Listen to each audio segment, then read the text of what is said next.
Hello, everyone, and welcome to Claret and Booze. This is a Sunday night booze up. I'm Nick. Top left is Virgil.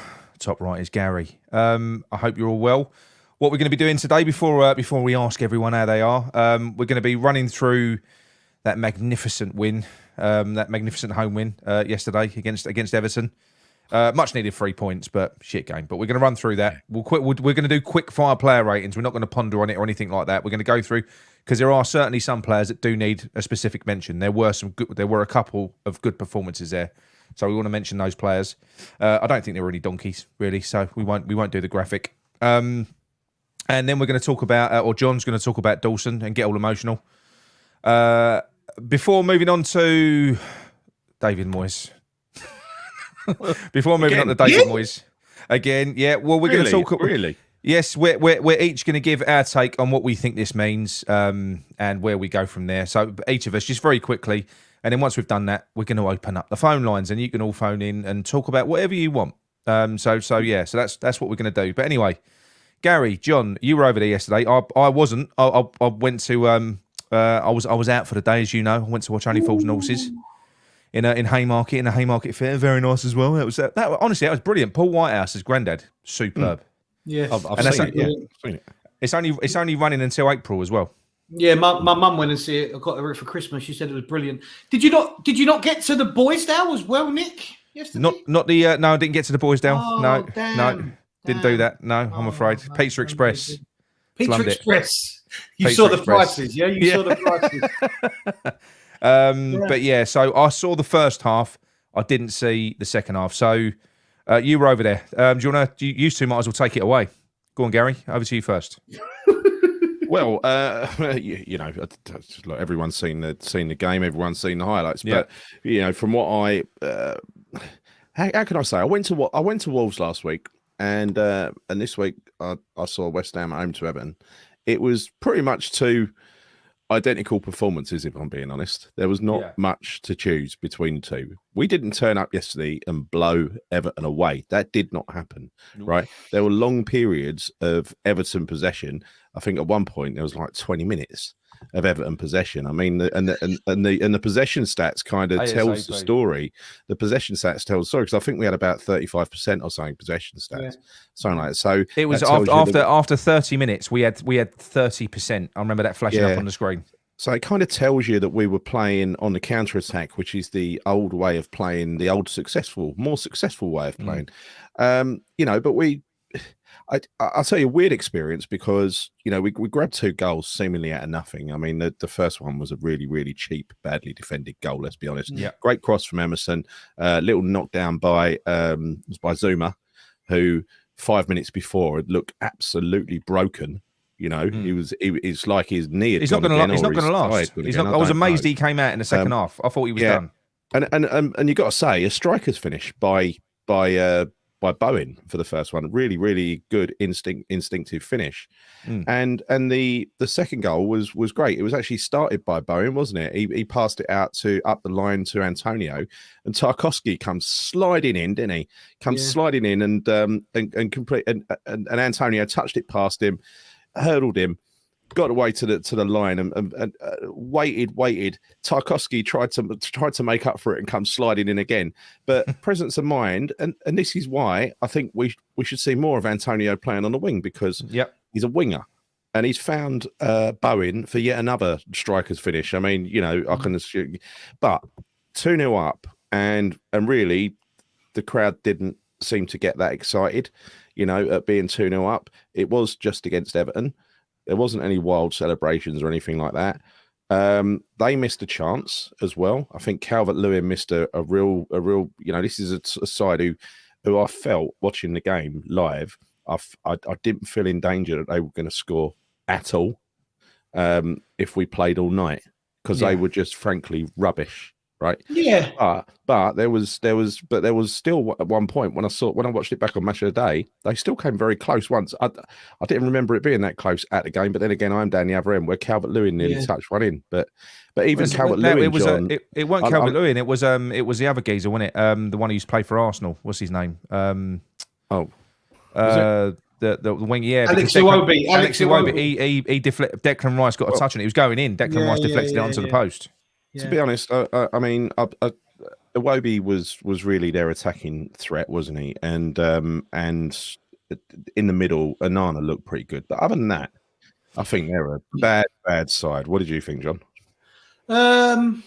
Yeah, I mean, look, it was disappointing for us again to be playing them as if they were a lot better than they were. You know, giving up possession, standing off them, counter-attacking. There was no change to what we've seen all season, really, which was disappointing yet again for me. Yeah, I mean, they did have a lot of possession, and I think Yerry Mina had a snapshot that he put over the bar that maybe, you know, if it fell to a midfielder or a defender, they could attacker, they could have done better with. As you said, Rice deflected one wide. Would I say we were amazing? No. But like Nick said at the start of the show, there were a few players, mostly in the defensive side of things, really, I suppose, that shone for me. And again, you know, we're going to do the player ratings and we're going to talk about the game. And as much as we're going to say, well, it was only Everton, I agree with you in terms of the point of the manager and the win, but you've still got to judge the players accordingly. And a couple of the players to me did shine out. I mean, we've been saying for ages that Antonio on the wing would be a menace because he will battle up and down the wing. He can take tackles. He can ride challenges. He can't finish. We know that. We know he scored a lot of goals, but he's not a great finisher. But you put him on the wing. He's going to dig crosses out. He will cause mayhem and he will draw the centre-backs over once he's skipped past the left or the left back of the opposition. It was a boring game for me, but I was happy with the win. I'm not going to lie. But it didn't fill me with optimism. But you know, the win was all important, really. It was. I mean, it was all about 3 points. It was, but I say that I think in a game like this was a game where I think we could have quite easily gone at them and I mean taking them apart. If we'd have actually sort of gone at Everton, they were so vulnerable. The minute we scored, I know they had a period in the second half when Lampard made a few changes, and apparently they came out a bit stronger. But there was a period before we scored our goal. We got away with one. Ogbonna did kind of. We couldn't have complained if that had been given as a handball where he went down. You know, it went to VAR. They scratched it off, and then down the other end, marginal decision with Bowen's one as well. It was onside, so it did kind of go for us. But it was goals from nothing. And like I say, that players, there was good performances, but again, I took nothing but frustration from that game. I was watching that for 30 minutes, and it was fucking dull. And I don't know if I know they're two top teams, but you could have watched Leicester and Brighton yesterday, and this is what frustrates me, and this is why I tend to not watch as much football at the moment, because I watched Man United and Arsenal earlier. It just gave me the fucking ump. It did. It just gives me the ump because that was a good game. We just played. Our style of football is dog shit. It is. It's rubbish. We don't even try to play football.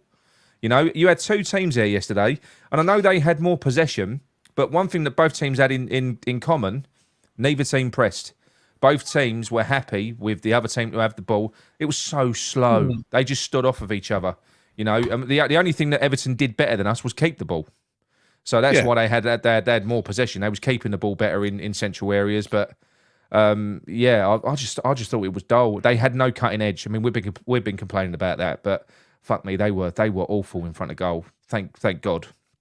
Literally had no threat whatsoever. No, and what has happened to Calvert-Lewin? He looks like a shadow of his former self. He's had a lot of injuries, though, Gal. He's had an awful lot of injuries. He's had a hard time of it. I mean, he's nowhere near what he was, is he? Do you know what I mean? No. I didn't even realise he was playing until Ross pointed out the top knot, and I thought, oh, he's Calvert-Lewin. Yeah, I know. Here's one for you. I did notice this a little bit because I was watching Moyes a lot. Did you notice how Moyes was screaming at Benny?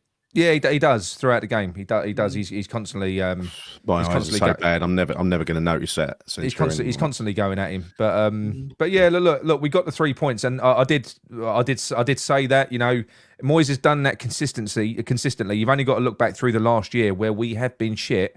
Look at all the teams that we've beat in the Premier League. They've all been crap teams.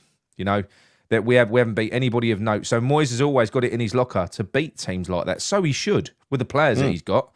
He should have it in his locker. But what worries me is, what are we on now? 19. What are we on? 20 games now with 18 points. We're on 20 games, 18 from 20. 18 from 20. And we've got 3 massive games coming up. Newcastle. This is the thing for me. Anyone that has changed their mind off the back of a win against that Everton team, you need to give your fucking heads a wobble. I'm sorry, you've got to give your heads a wobble if you've changed your mind on Moyes based on that, because losing that is that's not losing that game it would have been ridiculous. So he had to win that. He did. It was a terrible performance.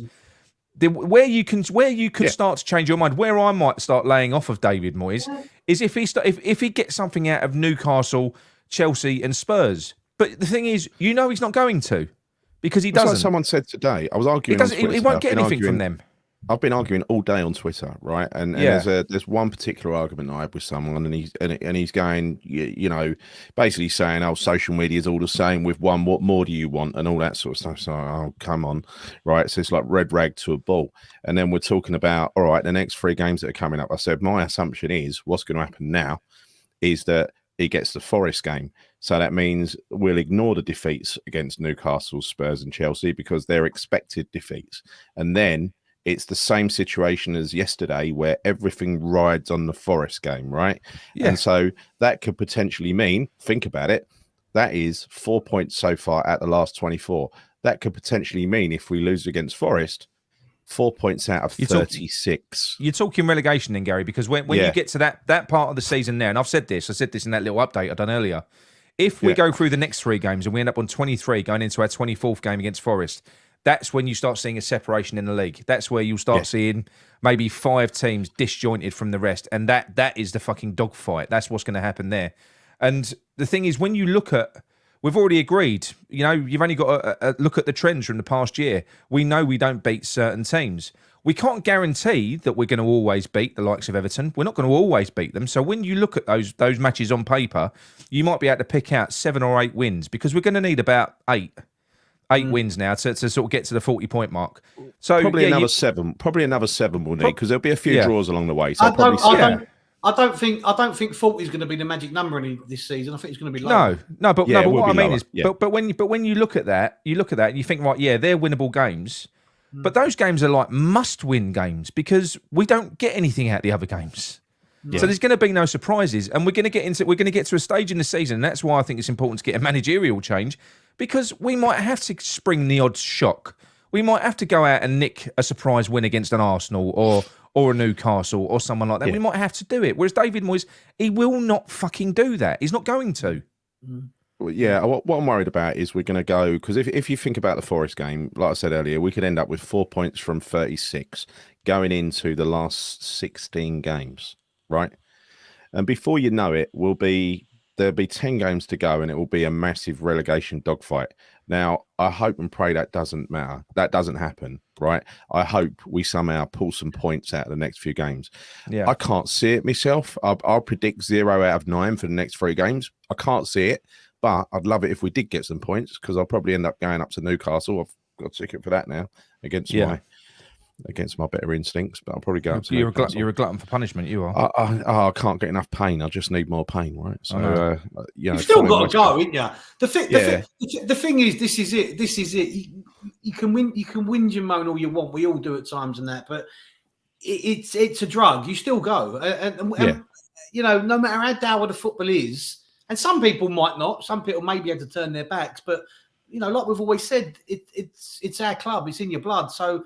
Look, we've had shitter times in the past, but at the moment it is poor. We know that, and you'll still go. And Gary, hats off to you. You go a lot of away games, but I'd struggle to get myself up for an away game. The thing is about the away crowds, though, you tend to have a good time when you're away, don't you? Especially if you meet up for a couple of drinks beforehand and stuff like that. It's quite. I don't think I could do this with.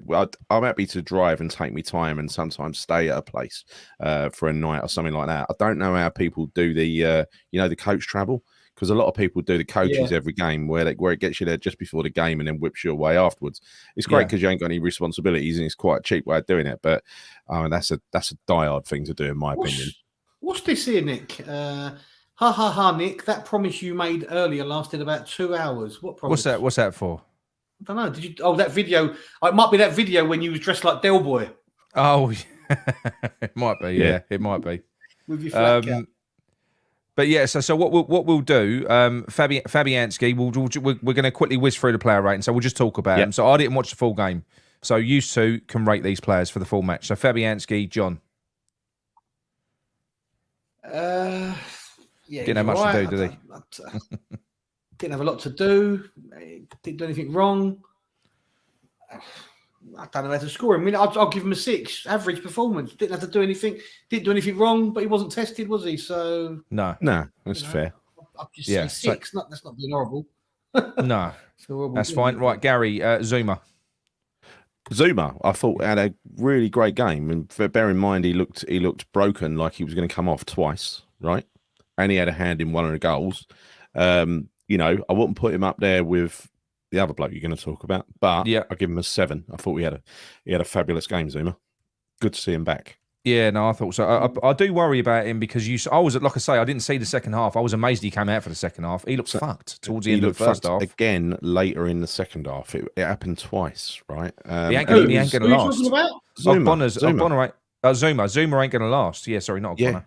Yeah, Zuma was knackered twice. He always looks like he was struggling, John. He was down in his haunches. You saw in the first half, John, with that injury, he was holding like the top of his leg. It weren't his knee; he was holding the top of his leg, around his hip or something like that. Yeah. But he looked knackered. And then 5 minutes later, he's up leaping and heading the ball onto Bowen down the other end. Yeah.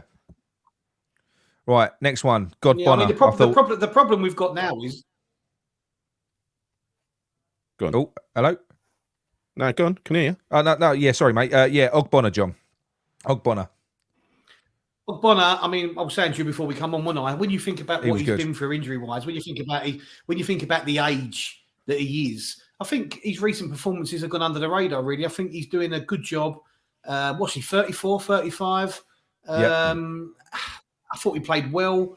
Look, when we score these players today, we're always going to say it was only Everton. But let's score it as they were. For me, I thought we did very well. He looked composed. Yes, he might have given that handball away, which would have been a bit of an unfair one, but it could have possibly been given. But he didn't do anything wrong. I'll give him a 7, mate. I thought he was really good. From what I saw of him, obviously, I thought he looked really composed. Looked very much like the Ogbonna of old, dare I say, to me. Yeah. I think it suited him. Consider what he's been through. Yeah, I think it suited him playing in the middle of the three with because he had legs either side of him, didn't he? Especially on the left. Yes. 100%, mate. 100%. Right, Gary. This is one we all want to talk about. Aguerd. Oh well, look, he was just Wales voice. Is he a Wales voice? He just he's a Wales voice. He looks majestic, absolutely majestic, pure class. He's got it all. He's good in the air. He's good on the floor. He brings the ball out of defence. He plays a pass. He can tackle. He's got pace. I mean, like, what hasn't he got? Have you seen the clip on Twitter? Have you seen the clip on Twitter of his contribution in that game, and that especially with that tackle at the end as well? What a beautiful tackle! Literally different class, different gravy. Very, very good. Worth every penny of what we paid. The best of the summer signings, I think it's safe to say. Why does Moyes call him Nathan? I don't know. That's fucking frustrates me. I don't know. Oh, I'm Nathan. Nathan, you know Nathan. What? He calls Benny something different. Right, John Soufal. Soufal was all right. He was up and down as he always does. Didn't have a lot to look. This is always going to be. Didn't have a lot to do. For me, average game 6. I've got nothing to say. He weren't bad, was he? He weren't bad. He weren't brilliant, but it was. Yeah, I'd say 6 personally. Average game. That's fine. Right, Gary Emerson. Emerson, I thought did pretty well, and he had a hand in the first goal. I thought he was getting up the line. He's suited to the wing back role, right? Yeah. I don't think he's perhaps suited to a back four, playing as a left back, but he is a wing back. If he's anything, he's a wing back, right? Yeah. I'd give him, because of the pre-assist, I'd give him a 7 as well for yesterday. Great save from Pickford. And when I saw him play against Brentford the other week, getting up and down the line as well, he's quite good. The way I see Emerson is, I think he's getting better with each game. Yeah. So I'll give him a 7. Okay. That's fine. Right. John. Declan. Solid. As always. Good on the ball. Defensively, won a few headers from set pieces, clearing his lines. Deflected that one past the post as well. 7. Yeah. Yeah. That's fair enough. There's not much to say. I can't elaborate a lot on these, you know. No. Well, no. I think anything beyond kind of defence, those defensive And the thing is, we have also got to consider the fact that they're getting high ratings, the defenders, but they're gonna come up against much tougher tests than what they faced against them. Of course they are. Of course they really are. Gary Paqueta. Paqueta, I thought he wasn't at his best in terms of flair and playmaking, but what he did do well was the gritty side of the game. I thought he was really good and got stuck in, and he's not afraid to do that. You know, if it's a game that needs a little bit of that rather than him having the freedom of the pitch, that's what he'll do. He'll follow his instructions. Didn't make a lot of mistakes in terms of getting caught in possession like he usually does. Yeah, I'll give him a 7. It was just more gritty, wasn't he? It was a gritty performance. I think it was, and I think it's fair to say that our best central defensive midfielding pairing is Rice and Paqueta. Yeah, but the only thing I'd say about Paqueta yesterday, to me, I felt Paqueta looked reluctant to join the attacks. He didn't look as, I don't know what it was. He seemed to take on an even a more defensive role. Now whether he's been told to do that or what, but he was part of a two though, wasn't he, John? That's the thing. So when you're part of a two, you can't go sort of marauding upfield and exposing. Is he not wasted there a little? But is he not 100%. Wasted there a little bit? Yeah. Well, that's what I mean. It seems. I mean, I'm not slagging. I would have played Downs or Fornals in there rather than that's Paqueta. Exactly what I mean. It's a waste of Paqueta putting him there, in my opinion. That was our approach, though, and I mean, you could say that playing a back 5 or whatever you want to call it, back 3 or back 5 against Everton was overkill defensively. Oh, massively. Oh, yeah, right.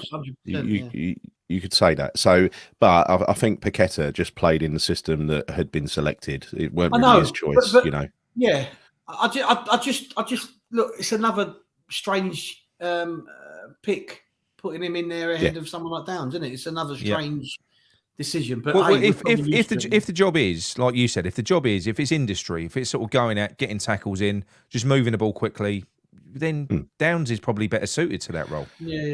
But if Paqueta can come in and do the dirty role, which he can, you don't drop a Brazilian international for Downs, do you? I can understand you drop what's his name, Souček for Downs, every day of the week. But you wouldn't drop Paqueta for Downs. No, that's fine. That's fine. I'll get that. Anyway, Nigel's correcting me there. Back 3, not back 5. Yeah, back 3. Yeah. It's a back 3 when in possession. It's a back 5 out of possession. We was how much of the game was we out of possession? A lot. So it was a back 5 for most of the game. It's a back 5 for most of the game, Nigel. You've been That's it. Sorry, Nigel. So right, Bowen. Who went last? This is John. This is John. This is you. Bowen, he got, he's got the twin thing. He got 2 goals, lucky day and all that. Took his goals well, fairly instinctive. You could say they were easy, but he finished them well. Finished them like a sort of box 6-yard striker. Put the ball in the net, what you want him to do.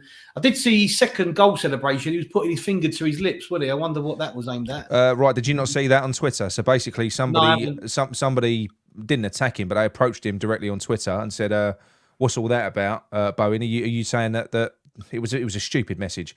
But the guy said, are you saying that fans haven't got a right to call you out for crappy performances this year? And Bowen basically said, no, it wasn't aimed at all of the fans. It was a couple that have been saying bad things about my missus and my twins. Right, fair enough. Well, fair enough. Then, There was a new version of the song yesterday. It was Bowen's on fire and he's knocked up Danny Dyer. That's better.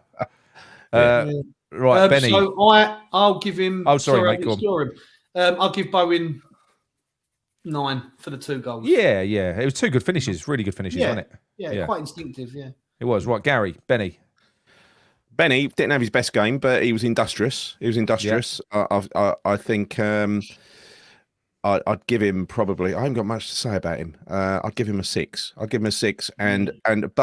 having said that, the player usually the performance he put in would have shone. But yesterday we had Antonio stepping up, we had Bowen stepping up. Right, so you had more good attacking performances. Absolutely, right, and that's that's good, isn't it? So I'll give him a 6, and I just hope he ain't dropped in favour of Souček in the next game.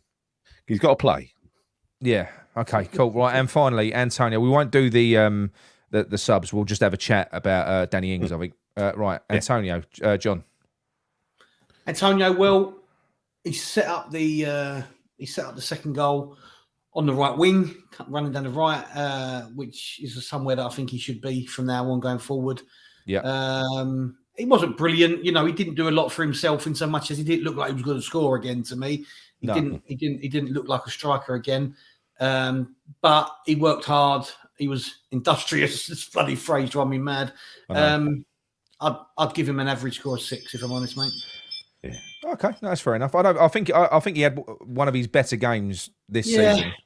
Yeah, this season, maybe, definitely. Maybe. I mean, it's quite amazing though that Bowen plays as a right winger, Antonio plays as a striker. Yet they are clearly better the opposite way round. Yeah, but that could be. I don't mind that. I don't mind having a dynamic front three that do that because it confuses defenses. Yeah. Because if you play Bowen as a centre forward, he's occupied the whole time. If your forward players have got freedom to roam, it confuses a backline. They don't know who to pick up. I agree with that, but I think Bowen has got more of a how can I say, a striker's instinct, if you like. Because that first goal with a little flick off Zuma, he gambled there. He gambled, and the gamble paid off.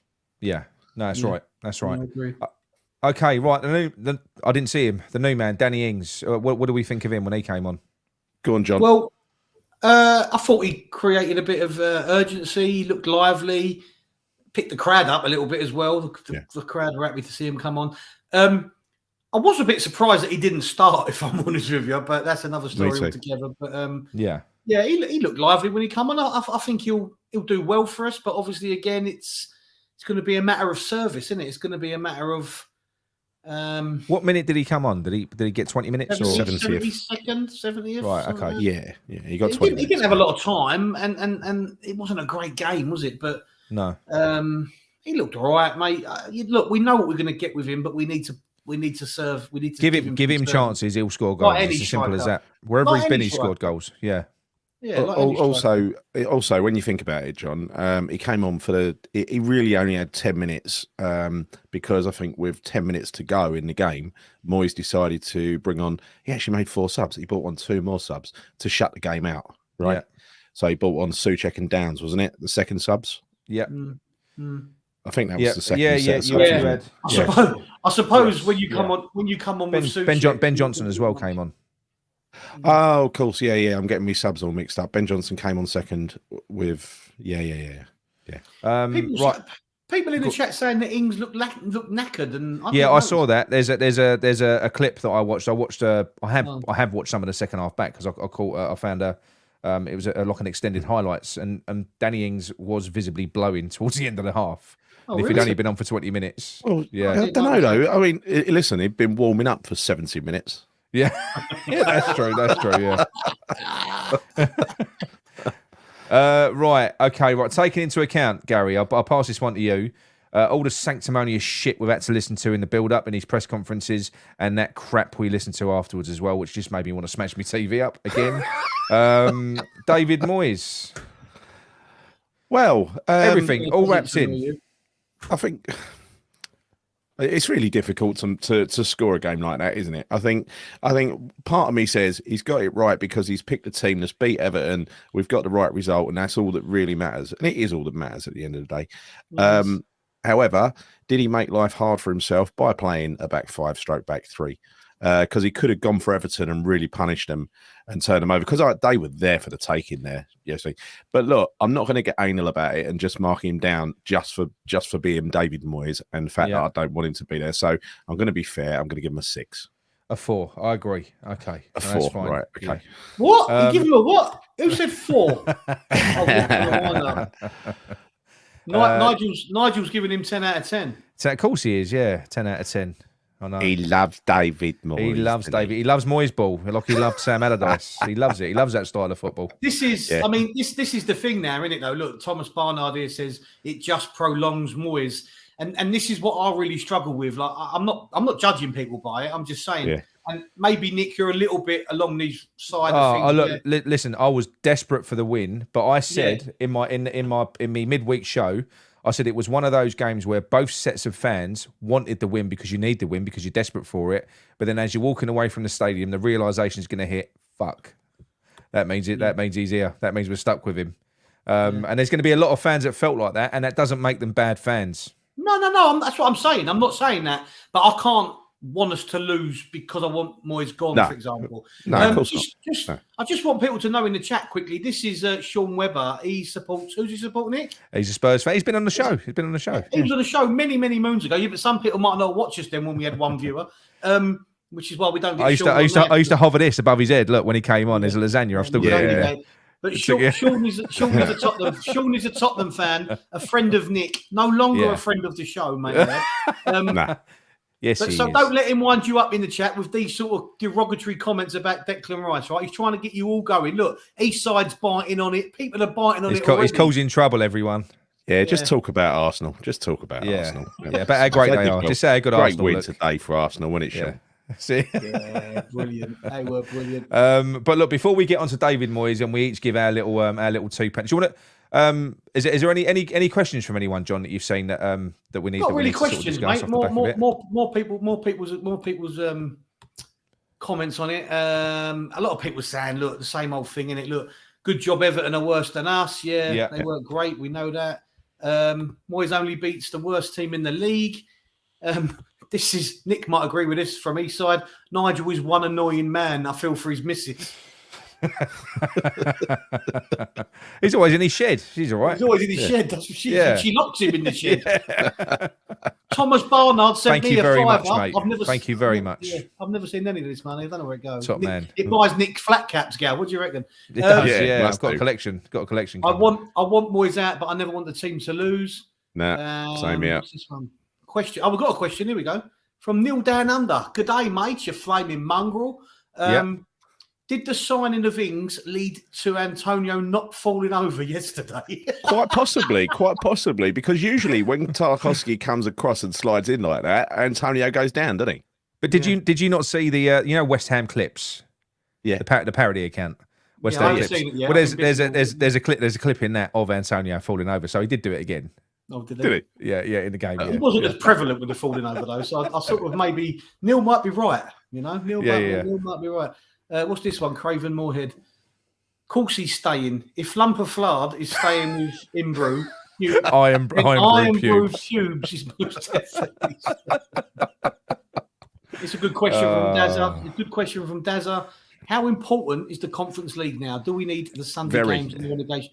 I think they're hanging their hat and everything else on this competition. I disagree because it depends how February goes. Now, if you think about it, the games that we're going to go on to talk about in a minute. No, hang on, just let me finish first. If you've got Newcastle, Chelsea, and Spurs, which will consume most of February, and you are in that situation that we've just spoken about, we're on 18 points from 23 games.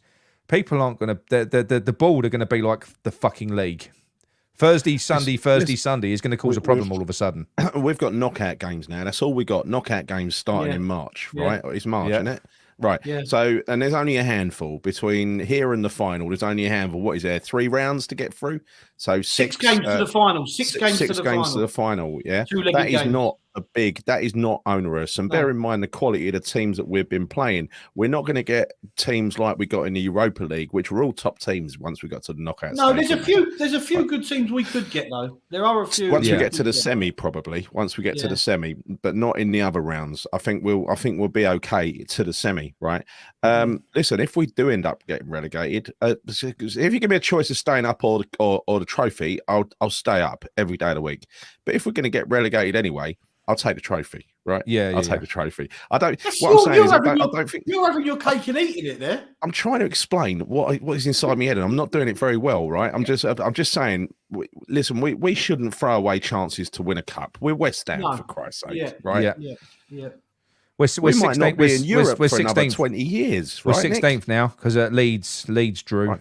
So we've dropped down to 16th. But we might not be in Europe for another 20 years. Oh, yeah, or another 10 years. But right? Gary, I know this. But my worry is, and we know this with that board, the reason that David Moyes is still here, the board don't give a shit about the fans. They don't give a shit about the style of football. They care about money. Money is the Premier League, Gary. That we want the cup. We want a cup win. They're not going to give a shit about it. They're not. Not if Premier League status is in the balance. What we're going to be playing in the Europa League when we're in the Championship.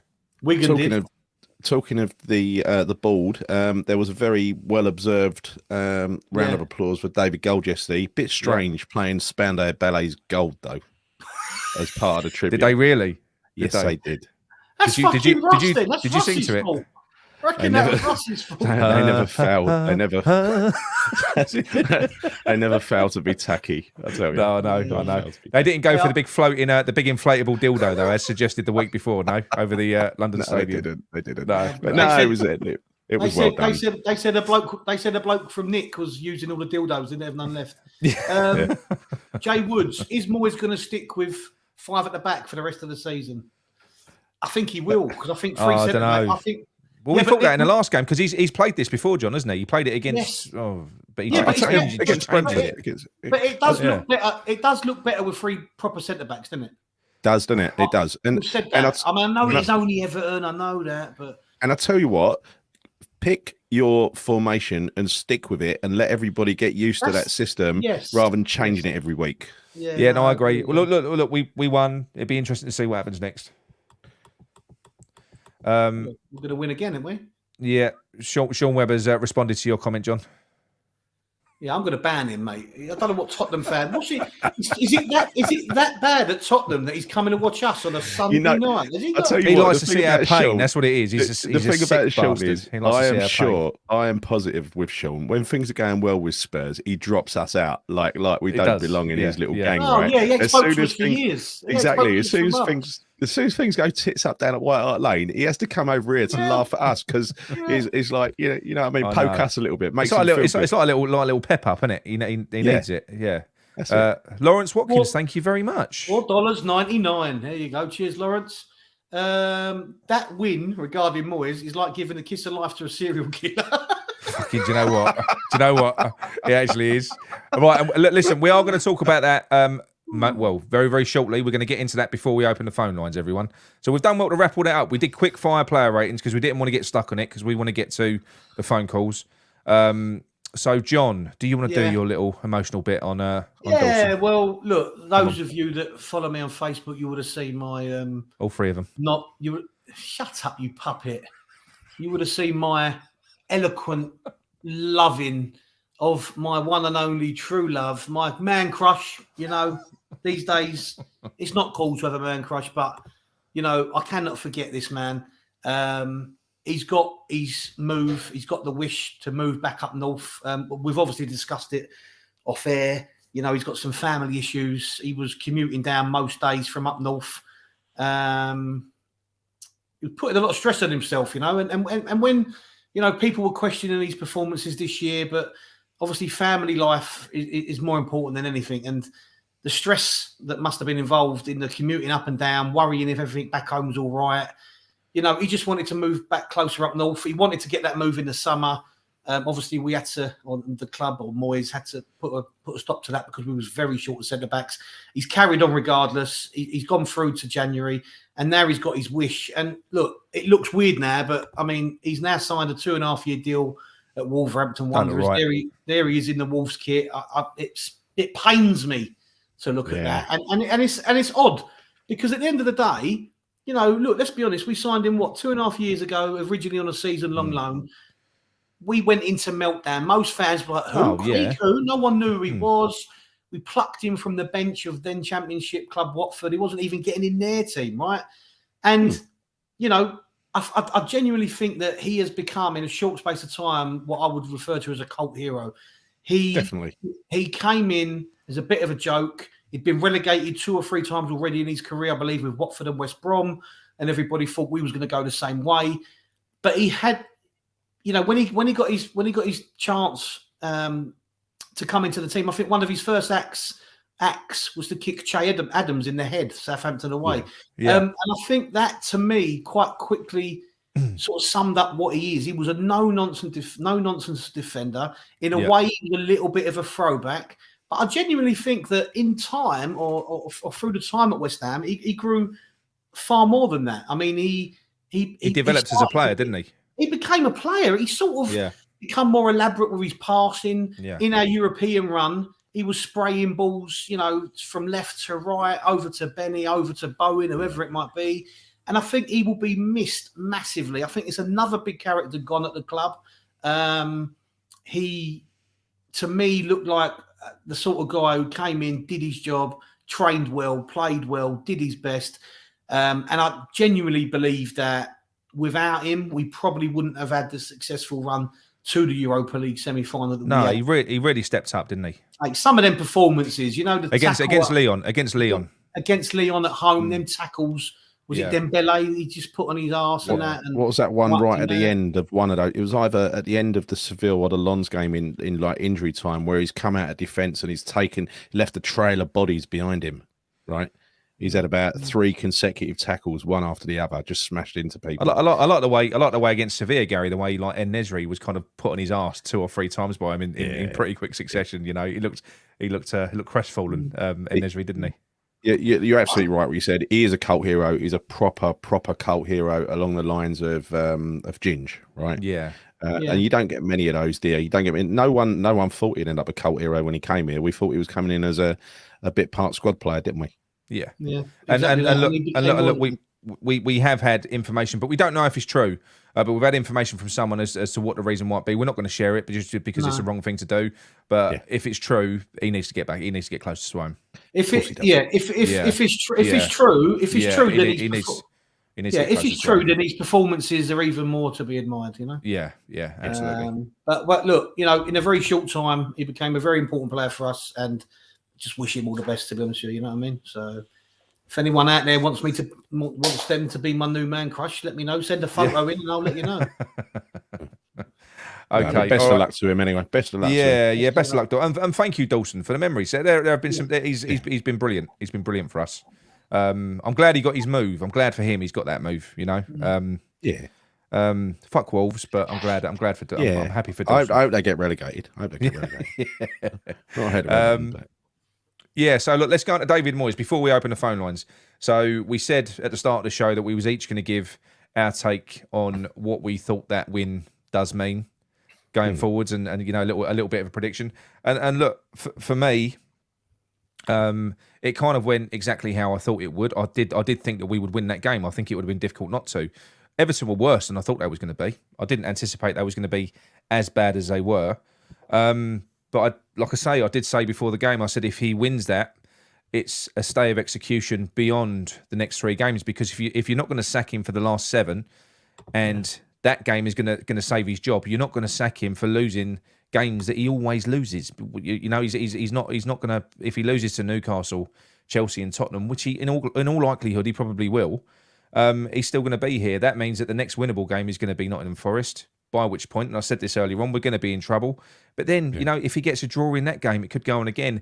And I'm starting to think, and I'm starting to believe, almost, some of that conspiracy shit that I was saying earlier in the week, along the lines of they don't want to do the big payout and have to clear out the entire backroom squad because it's enough to pay 7 million to David Moyes without having to do the complete rebuild of the backroom staff. I honestly think they'll keep it going for as long enough, and then if they have to, providing they're within that threshold where they can have a coach, a caretaker manager without the badges, which I think is about 3 months. I think what they'll do is they'll keep him for that long. You'll see the backroom staff retained, Warburton, Nolan. We all like Nolan, but let's face it, they're all part of the problem. We can't really excuse any of them for this. Nevin, all of that, and I think you'll see Noble come in. And for me, I'm going to say it now. I do think if in the next week, 2 weeks, and I don't think Derby matters. I think we could get knocked out of the FA Cup. It don't matter as far as keeping him is concerned. I do think if we keep him and we keep him beyond the next 3 games, I think we're down. I don't think we're going to recover from it, and I mean that as well. That's personally what I think. And there's no point. There's no. We just got to go with it now because it just feels like it's too late to a degree. I don't think they're going to act. I think Everton will obviously act. And the longer you leave it, the less managers there are to choose from, the less managers, that pool is shrinking all the time of people that would have come to you before. I don't know. You're just getting to the point where, you've gambled, you just got to go with it. And it's sickening. It sickens me. He shouldn't still be here. Yeah. Look, I don't disagree with you, but the problem is because of it's always going to be the same when now only Sullivan is in charge. Because look, we was talking beforehand, right? What type of manager are they going to revert to? I think if you look at most managers now in the Premier League, they're all young, predominantly young, fairly new to the job. They've got something different about them. I think Moyes is the oldest manager in the league, which surprised me. I think he's only 59, but he's the oldest manager in the league. So what it means to me is that football's evolving, football's changed. You know, we're not going through that forever regurgitating type of manager. But the problem is, I think that people like Sullivan, they will go out and get that same type of manager. So as much as you say, like, I remember you was in favour of us getting Rafa Benitez. To me, I'm in favour of getting rid of Moyes. Yeah, but I get that. But someone like Rafa Benitez, for me, it's just like going back 15 years, Nick. Yeah, but that's a temporary fix, though, John. But we can't keep looking for temporary fixes. They have to go out. But this is the point. They won't do what they should do. Yeah, which is go out and appoint. Look, I know. I wouldn't ever want Rafa for long term. Fuck that. No. But then who are they going to go and get? The problem is they want to get yes men. They want to get people who are happy to come in, earn a buck, and they don't want someone to butt heads with them. They don't want someone with personality and their own character. Yeah, it's difficult for me to see who they would attract because, like you said, what managers have we had under them? Pellegrini. Pellegrini was plucked back from China or somewhere. Bilic was probably the youngest one we had, and he'd been an international manager for some time. Who did we have then? Oh, bloody hell. They want an unemployed manager who's grateful to have the job and therefore will be a yes man. Exactly. So what are your thoughts on the situation, John? Do you think that I've said to you for the last month, I've said to you and Gary, what's happening on here? Yeah. I genuinely think if they're not going to get rid of him after the run of form we had, I can't see him getting rid of him at all. I think Moyes is here till the end of the season. The reasoning behind that, I don't know. Is it penny pinching? They're too tight. I'm not sure how it works financially. But that's all it is to me, mate. And that's probably why that, in a way, that could make him stubborn because he knows he doesn't have to do anything because he won't get the sack. He knows he doesn't have to probably make massive changes because he won't get the sack.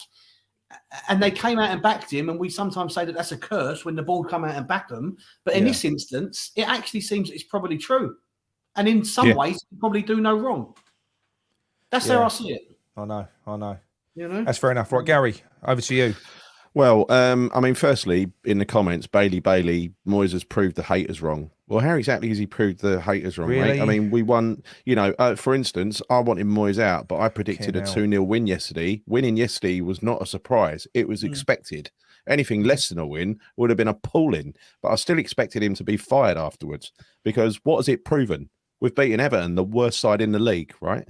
None of our conspiracy theories have come true, which leads me to the same conclusion as John, and that is I think they'll probably keep him irrespective of what goes on there. Because what's the other option, right? They've got a couple of options at the moment. They can either spend on players or spend on a manager or spend on both.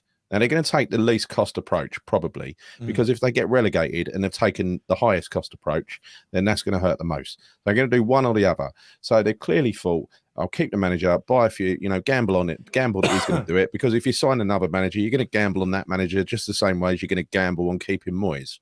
Yeah. Either way, I don't think Moyes has got longevity. I think he stays until we survive at the end of the season, then he's gone. I think they've been spooked. And I think unless they're blind, they will see Moyes for what he is now in terms of capability. He has single-handedly made the least possible use out of a very talented squad, right? He's proved to be a very limited manager, but it does bother me who the next manager is going to be, bearing in mind who we've been linked with. I do think once again we'll spend money on players, but not pull out all the stops to get a manager, because I think above all else, David Sullivan, whether he admits to it or not, likes to play in the transfer market and he likes to be involved and he likes to pull the strings. It's his hobby, right? And he's going to insist on a manager where he can do that. There's only one manager where he hasn't done that, and that's Pellegrini, because he was a bit intimidated by him, right? But again, even Pellegrini, he was unemployed at the time, wasn't he? We didn't take him out of a job in China, did we? Yeah, I think we did. I'm sure we got him from China, or he'd been in China for a number of years, maybe. I think because did we have to pay his contract? Did we have to pay semi-retired though, hadn't he? Yeah, I don't think we had to pay his contract up. I think that's why David Moyes came in the first place, because apparently he was employed at a similar time to David Moyes, and he was always coming in that summer, which is why David Moyes wasn't retained. Yeah. I think that was planned, obviously. Yeah. But I think if you're going to stick with him, and they've said that they're going to stick with him now, I think as the time goes on, it becomes less and less likely that they're going to get rid of him, and it becomes much lower value as well. Because if you've got maybe 15 games to go, and you bring a manager in, the manager is going to take time to come up to speed with the players and get them playing the way he wants to play. Before you know it, you've got 10 games left, right? So, look, as disappointing as it is, I don't see, even if we lose the next 3 games and lose it. Listen, obviously if we just go on a fucking massive losing streak, he'll lose his job, right? But I think we will lose the next 3 games, and then I think we'll just have the Everton situation all over again. If he's with still Forest. here now, why do we think he's going to be removed? You know, I know, and look, I saw Forest. I went to the Forest game earlier in the season, the away game. We should have beaten them that day. I know they've signed a zillion players, but I watched a bit of Forest yesterday. They honestly, Bournemouth could have been out of sight by half time. I know they came back a bit better in the second half, but Forest are not a good side. So once again, I'm going to say we will beat Forest at home. Yeah, and so we're probably going to lose the next 3 games and then beat Forest. Do you think it might be arrogance on their part to think that? Do you think they might look around and think we're too good to go down? Do you think it might be an element of arrogance? I think there is part of that. I don't think they think that Moyes is going to get us relegated or can get us relegated. I think they think that our squad's too strong, he's too good to go down. There is a part of that they think they know best. But I think really what rules Sullivan's head is he's tight as arseholes, and he will only spend money on certain things. Players, he looks at them as assets, so you buy them because they are, right? You buy them and they appreciate, and you've got a resale value and everything else. With a manager, you're literally taking a gamble on that manager's any good, and you could be lumbering yourself, for instance, with a 7 million payment to David Moyes just to get rid of him. Yeah. Just to reply to Balloon Dawson, look, absolutely no chance would they get Roy Keane. Could you imagine? No. They don't like a yeah. He's the opposite of a yes man. Absolutely, yes man. It'd be flying headbutting Sullivan. I'd be all for it. But no. I'm going to say one more thing before we do go as well. So, and this doesn't apply to all, people who are Moyes in who do genuinely like him. That's fine. That is fine if you do back him. We've got Gordon Buchanan in here. He's lovely. He's a lovely guy. He's constantly Moyes in. He's very positive about him. He likes him. Yeah. That's absolutely fine. What I've got a problem with are the sanctimonious fuckers that we've got in this fan base, and I'm going to say that now. The ones who the ones who they kind of sneer at you for being Moyes as if you're a lesser fan, as if they know more, and then what they'll do is, and what they've done. I said this on the last show. What they've done, they kind of adapted their story to say, well, no, I wasn't. When they could see it was teetering, no, I wasn't Moyes in. I just backed the manager that's managing the club. Now they're all coming out now attacking people now at the moment. I told you I was right. It's honestly, it's fucking sickening. It is. And the fact of the matter is, we're talking based on fact. Nothing changes. If David Moyes was to go on a winning streak now, which he ain't gonna, if he did, it doesn't change the last year. We're talking based on what we've seen for the past year. That's what that's how we've kind of formed our opinions now. That doesn't change. We're calling for his head after getting 1 point out of 21. That doesn't change. That ain't irrational, right? Ain't irrational. Irrational is just fucking backing someone regardless and being happy to get. I mean, Nigel's in the chat now. Nigel would be happy to get relegated with Moyes.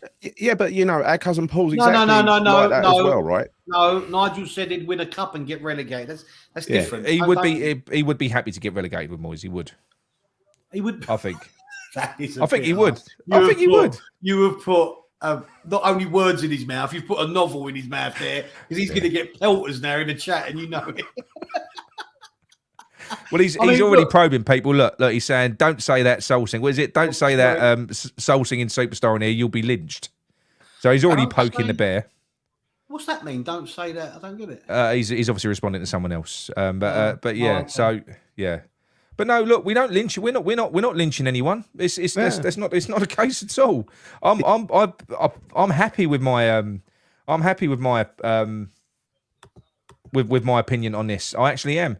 And I hope he does. Oh, look, Sean Whetstone's in. Name and shame. Yeah, Sean's one of them. He's What? But yeah, I mean, Sean's in the show. What we'll do is, I mean, I'm assuming I'll find out if he's got the latest from Sullivan, and we'll give him a call later to see what the latest stance is from Sullivan. Because last last time you phoned him up, he sort of told you something, but then didn't tell you anything. So what was the point? He's an ITK who don't like to tell you. What's the point of that? No, I know. Well, no, I think he would if he had information. If he had information to tell us, I think he would.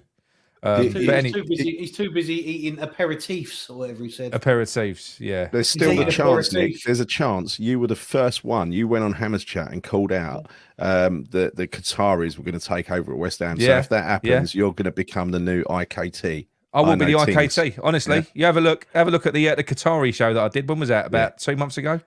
Ages. Yeah. It's got about 18 million views, hasn't it? It has. Yeah, I know. So I will be the ITK. All based on common sense because the Qataris have bought all the fucking property around Stratford. If that comes off. Apparently they're linked with Liverpool now, aren't they? The Qataris. I tell you what, though, if they buy us, I will be working around Stratford because those Qatarians, they love a black cab. So I will not be out of the sight of Stratford. You'll be ranking up constantly. Around Upton Park, I called it. I'll be driving around the London Stadium. The Qatarians love a black cab. They do. But look, if anyone does want to call in and give us dashboard, isn't it? If anyone does want to call in, the numbers up below. If anyone wants to call in, give us a shout. We've got a few calls that we'll reach out to in a bit, but there's a little window. If anyone does want to call in, the number's at the bottom of the screen. And the thing is, boys, like Eastside and Craven, all you regulars, even Dick Scratcher, give us a call. Don't be scared. Just give us a call. Eastside says, John, us Arabs love a black cab. Yeah, the only difference, Eastside, if you put your hand up, I would not be stopping for you. You would drive me nuts in the back of the cab, moaning about Moyes. I mean, I'm still going to live in the hope that he's. I mean, so you think because that's kind of where I am now. I think if we lose against Derby and Newcastle, I still think he'll be in charge. The board have never been proactive. It's short-sighted. This is ridiculous. This ain't even reactive. They're not even reacting. It's not proactive. It ain't reactive. It's nothing. It's nothing active. Never have been, mate, in my opinion. Never. Always done things at the wrong time, done things too late. The move was only ever to inflate the price of the club. It was not for our best interest. We know that. It's not rocket science. It's a business to them. They want to save money where they can. Look how they buy players. They buy players and pay like £1 a month, like they're on benefits or something. You know what I mean? Yeah. They never seem to just go out and buy a player. Dude, it's all, in my opinion, I know it's a business and they have to watch the pennies or whatever, but under that ownership, because they haven't got the money that a lot of the other owners have got. They've got money, but they're not super mega rich. You know what I mean? Yeah. But they're never gonna go out and do that. And we might want it, but they're never gonna go out and do that. So no, I don't know. No, they're not. No. Oh no. Right, here we go. I'll take a risk on this one. 1 minute. Oh, I've got a risky call. You got a random caller. Caller. Hang on, mate. 1 moment. Who is it? No caller ID. It doled off. Oh, generally, if you withhold your number, we typically don't take them, so don't withhold your number if that's all right. You could be anyone. You could be anyone. Who's John Murdoch? Does John Murdoch work for HMRC? Get out of here, mate. Don't worry about what notes I love. See, John Murdoch's another one. He's Moyes in, but he's I've had a few little sort of twos and fro's with John. He's fine. He's fine. I can kind of see. It's just right. Here we go. I reckon it's Nigel ringing you and hanging up. He's fucking teasing me, isn't he? Right. Hello, Jonathan. Hello, mates. How are you? Yeah, I'm all right, man. I'm in good spirits. You're in good spirits. You a happy bunny? I am. Well, yeah. Why not? It's good to get a win, isn't it? It is good to get a win. I mean, Yeah. we've had such a miserable time this year, and I'm not saying that all is well now, but the thing is, it's been bad news after bad news after bad news. We also had the World Cup that came in the middle of all the bad news, so we had a month of just ruminating on that. We've come back and lost 4 out of 5 games. But in the last week, I'm happy about signing a striker, a proven striker. Our goal ratio is terrible, scoring goals. So that's a problem. That for me is an astute signing. Yeah. Somebody we needed. Okay, look, it's not. He's probably 3 years older than if he was 3 years younger, it would be a brilliant signing, but it's not. He's 30, but we need goals until the end of the season to try. Yeah. The main thing now is staying up, isn't it? So whatever, that's a good signing, and we've got to win against Everton in which is a must-win game.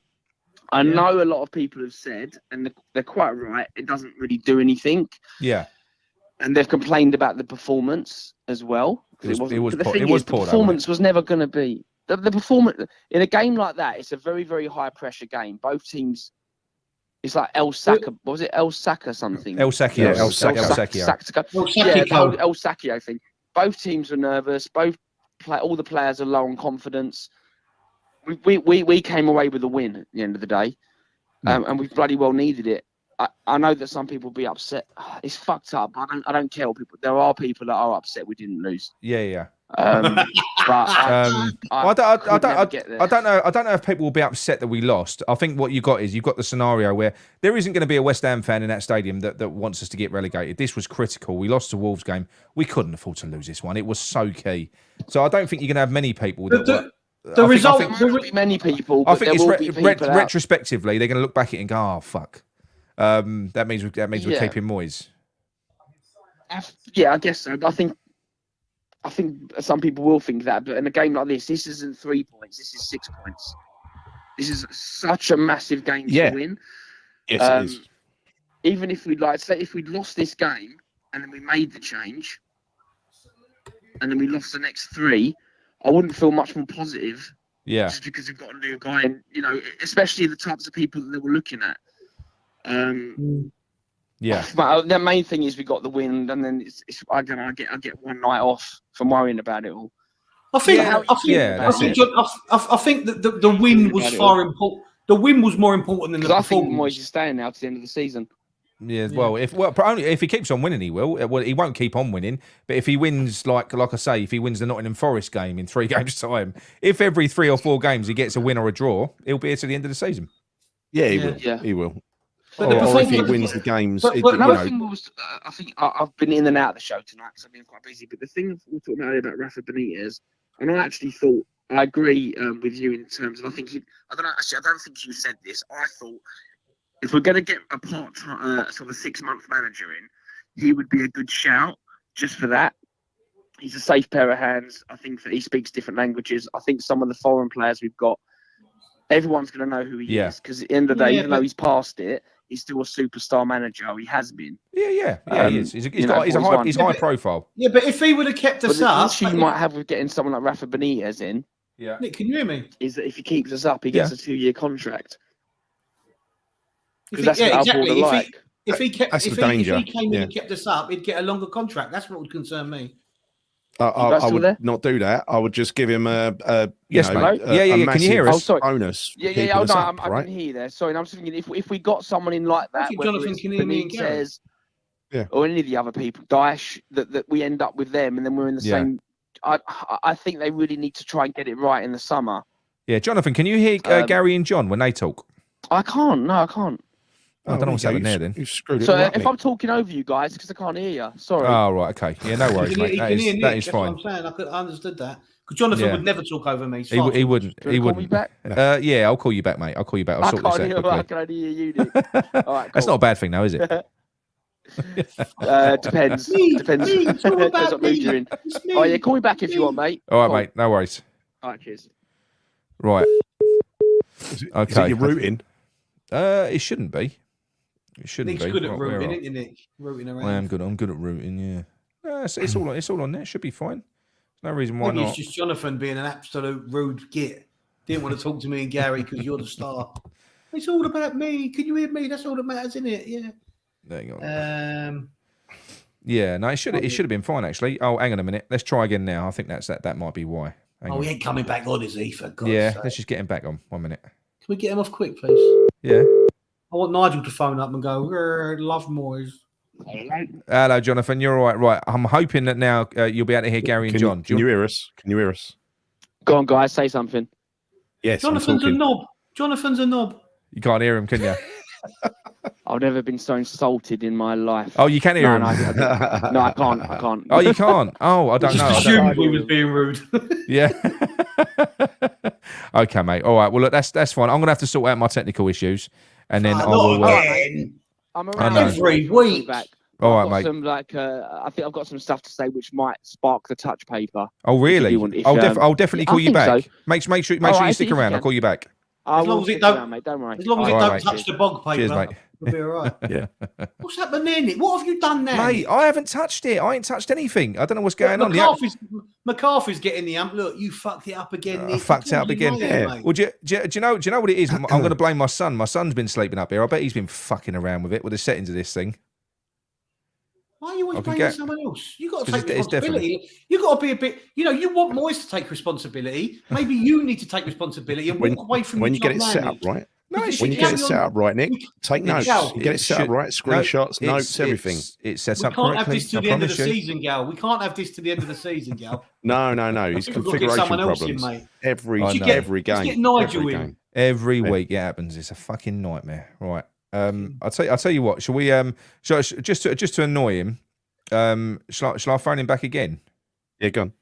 Right. Well, then he's thinking hang you're on. taking a piss if you phone him back It's again. all right. Just let him raise his issues. It doesn't matter about us interacting. Just let him raise his Hang on. issues. Hello, Sean. Hang on, mate. I've just got to transfer you. Sean just called him. Right. Sean who? Hello, Sean. Can you hear us? I can hear you, yes. Right. Can we do an audio check with John and Lovely. Gary? Right. God. Can you hear them too? Testing. Yes. You can hear them. Fantastic. Oh, you can hear Okay. us. Well, I can hear one of them. I don't know about the other. Well, Right. John ain't No, Let's that's- say spoke. John, I'm speak, Gary. John. Speak, John. Hello, Sean. How are you? Yeah. Yeah, I'm going to yeah. try and ignore what you said about me, John. A few minutes ago. How's the No, it's aperitif? okay, How's then, the it's lovely. aperitif this evening? Was it apt? Well, I've been on TV this evening. Oh, here we actually. go. Oh, were you? Right. What channel were you on, Sean? What was it? David Attenborough show? I was on Talk TV with Mark Saggers and Tony Cottee. Ah, right. Okay. Fair enough. Yeah. Fair enough. About Moyes, funny enough. So this is about Moyes. So, right, has there been any sort of updates or developments? Obviously, we know we spoke before the game, and you said that the update from Sullivan was that they're all on the edge, or they might be on the verge of changing. You said you thought that he was a dead man walking. Yeah, and I think if he'd lost, he would have gone. But just to correct you on something, it's not the Sullivan show, right? Right. It is. He's not the majority shareholder. He can't just use his voting rights to do what he wants because he doesn't do 50%. Yeah. Kredensky, who was there yesterday, owns 27%. Dan Cunningham, who now represents the Gold family, controls 25%, right? Yeah. And then you've got Trip Smith, 8%. And 1% from Terry Brown, etc. So the others can gang up on Sullivan. Yeah, but voting rights Sean, to go one against second though, Sean. If Gold's family and Sullivan decide to do what they want, there's nothing anyone else can do, is there? Correct, but did you know what? They weren't the best of friends, and Dan is a lifelong. Dan Cunningham's a lifelong fan, Right. and just because that relationship between Gold and Sullivan went on, don't think they're going to automatically vote with Sully because they've got no relationship with Sully. Gold did, not the Gold family. And look, he has stepped away from transfers. Obviously, he's got back involved with Ings. I was told it was a lifeboat. Yeah. And yes, it's a lifeboat to save Moyes, right? Yeah. But he says, still, desperately don't want to change the manager. Right. But results have to change. And yes, all right, yesterday didn't change anything, right? And you'll be surprised, right? Because when I was on Talk TV with Tony Cottee and Mark Saggers, that was a Moyes loving between the two of them. I actually, Nick, you'd have been proud of me because I was the closest thing to Moyes out on that call. Well, really, Tony Cottee as well. Tony Cottie's absolutely, oh, right, absolutely, 100%. Look, he's paid by the club, right? Yeah, and Saggers is good friends with David Moyes. But the one thing Tony Cottee did agree. He said, I do agree, Sean. Sometimes you only get a manager can take a club so far, right? And then he tried to put an analogy to spoil that and go, maybe Jurgen Klopp is in the same boat, right? So, Look, Oh, I'm honestly, frustrated. Sean, David Moyes has had such a free ride in the media with most Yeah. commentators and Yeah. I was going to journalists say and that. football who's saying, "Oh, what a fantastic job he's done at the club. Think of what he did last year." While we're sitting in the bottom three with 1 point from 21, they're I not. get that. These are people who don't watch Oh. West Ham regularly, and they're clearly taking just a Well, passing Tony Coyte interest. was there. Yeah, To be fair, Tony Coyte was at the game yesterday, but he is an employee of the club. He is paid by the club, and he's not going to be Yeah. too controversial. Yeah. yes. I'm not Moyes out, right? I wanted him to succeed, but even I have got to a level where I go, he's run out of ideas. Yeah. Yeah. I think he's taken it as far, and he's stubborn. And I said this tonight, he's stubborn, and just, not playing, not starting was one of those things you go, Yeah, you I just agree. did that to be Yes. stubborn, right? Yeah. And you just go, you refuse to try a different position. And for that, I go, do you know what? I wrote a story saying, if we lose, right, 253 million we earn in revenue, not profit, but revenue. If we go down, we end up 3 seasons, we lose £500 million of revenue, Cool. not profit, but revenue, right? That is the Yeah. gulf between Yeah. the championship. So you can't, but it's a risk to change. You only hope you can get that bounce, that manager bounce that wings you. And I said tonight, whether it's 3, 4, 6 points, and that can sometimes make the difference at the end of the season. Yeah. That's the gamble. It can, but sorry to interrupt. Damned if you do, damned if you don't. Yeah, but sorry Go to on. interrupt. I mean, going back to something John said before you came on. He said they're not proactive. They're not proactive. They're not reactive. It's like in these types of situations, they suffer from paralysis, and they just kind of just. I won't deny, but remember, this is a different committee now. It's not just Golden Southern. This is a committee. Yeah. They were all at the game yesterday, right?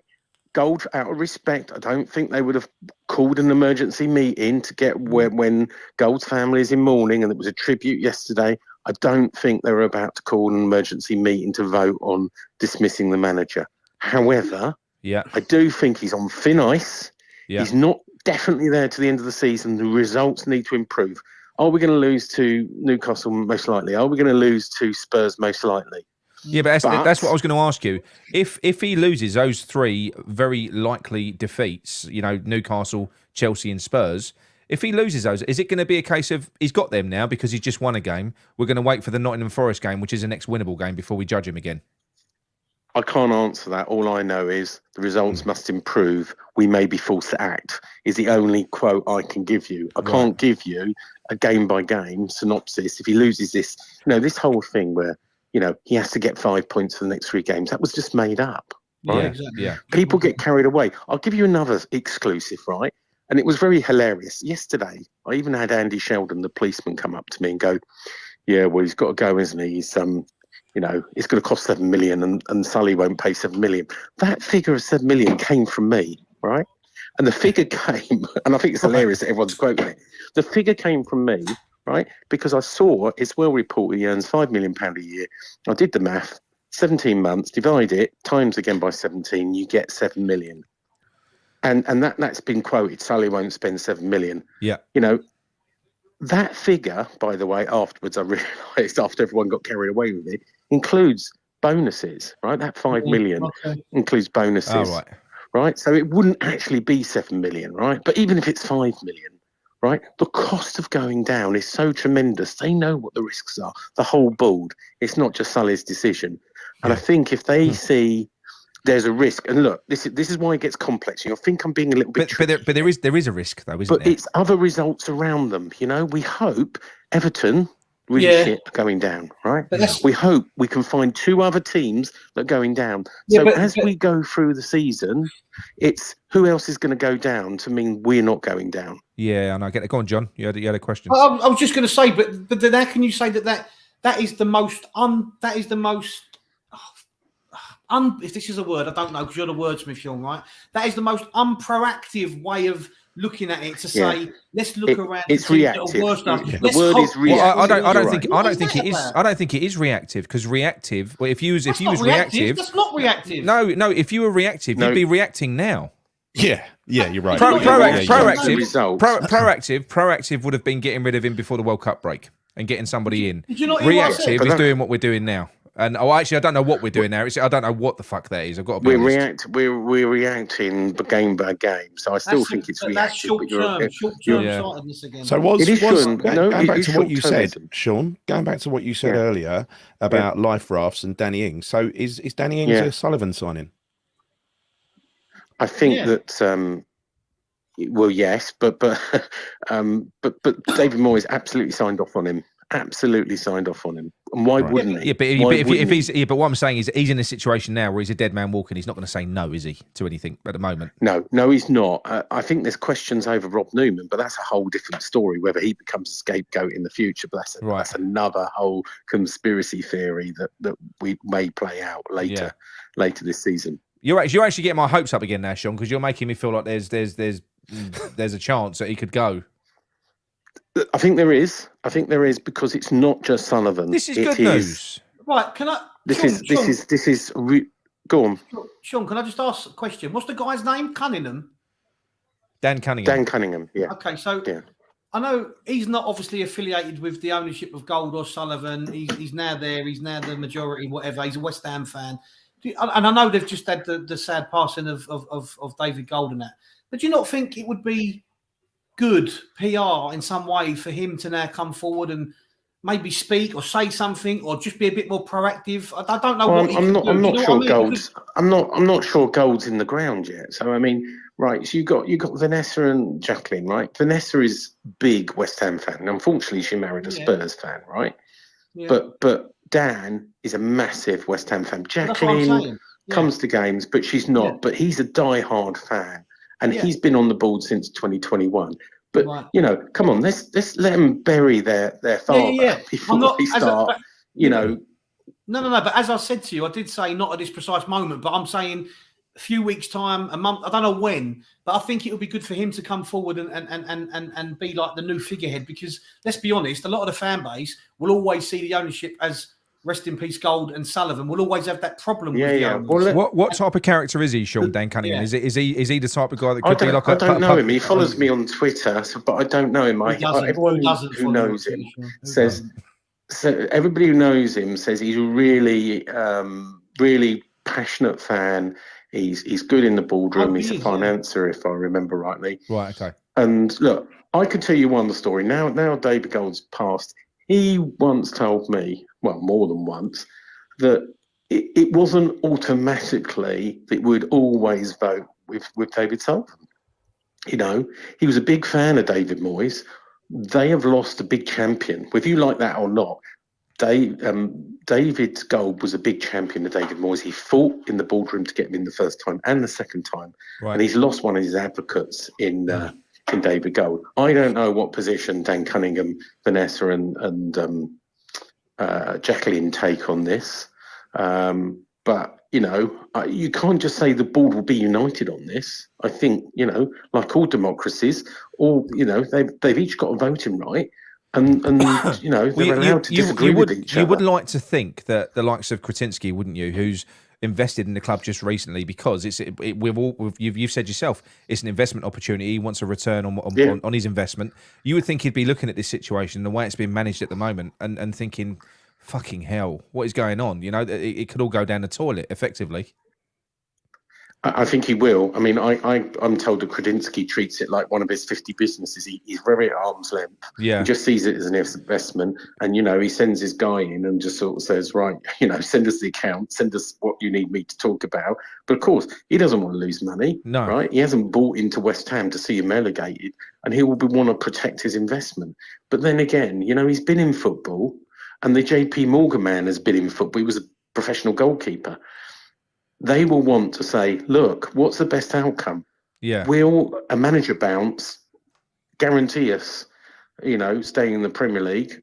Or can we scrape through with the current manager and review in the summer whether we carry on with him next season? Yeah. And it's a difficult one, right? I don't know what the right answer is. No. I really don't. It's a difficult one, but it's their company, it's their club they put the money in and they've got to make the decision. And they'll be damned. They'll be damned either one. If they don't act and we go down, they're the one that carry the can. I don't think. See, at this stage now, for me, right? it's inaction. If they was to react, because at the moment, as I see it, the way I feel at the moment, with David Moyes at the helm, when you assess the trends of the past year, the teams that we beat and the teams that we don't beat, I think we're on course to get relegated. That's my feeling, okay? Now, I think if they were to do nothing and we ended up getting relegated, if nothing changed and we carried on down that path, that's unforgivable. I couldn't forgive that. But if they were to, they've got to try. Nobody's going to have a go at them for sacking Moyes at this point and trying something new. Nobody will. I don't think there's anyone that will. And I wouldn't. But that's not guaranteeing you that you still won't get relegated. No, it's not. It's not. But at least they tried. Yeah. Well, no, yeah, but you've got to try, surely. I mean, say this is your club at the moment, Sean.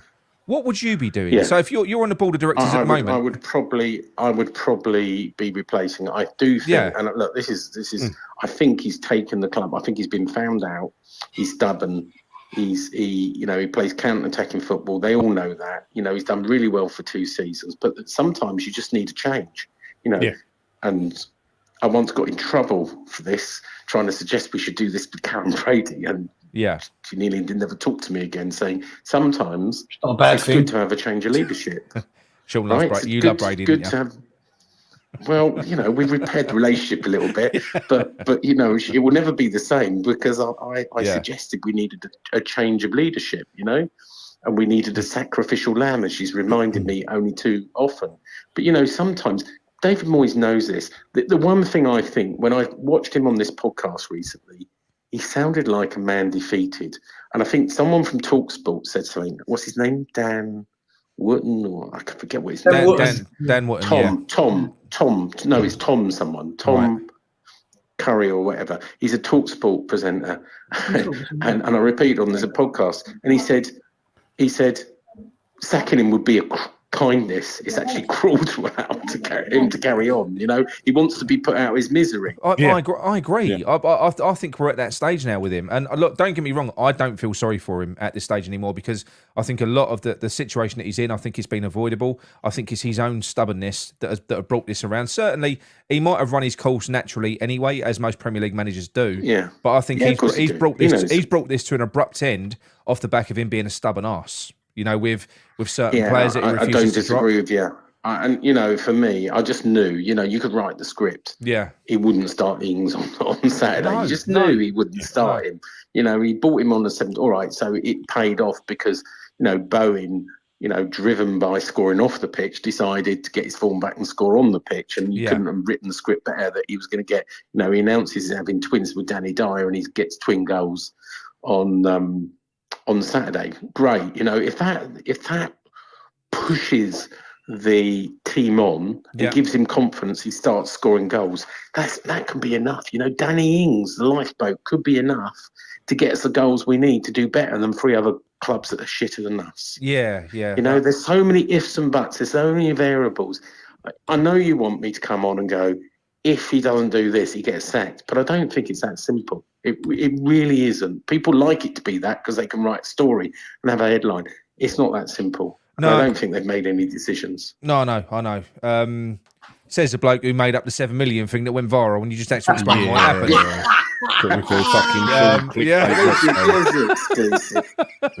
There's method in my madness. It wasn't completely made up. There was math to go behind it. It just went viral. That's right. That just shows what happens. I know. But I'll tell you what. You've been much better received in the chat tonight. I don't think I've seen a single wet wipe comment in the chat, which is good. There you go. So see, you're growing on people. Well done, Sean. But what I would say is, what people have been asking. Go on. Have you got any? Is there any transfer news that you know of? That's kind of what people are talking about now. The people have Sharky said something about Moffey. Do you know anything about more players that might be coming in? Well, hilarious. There was a fake Moffey one on Twitter that I know a number of outlets have run and sort of got a little bit carried away. And that's fake.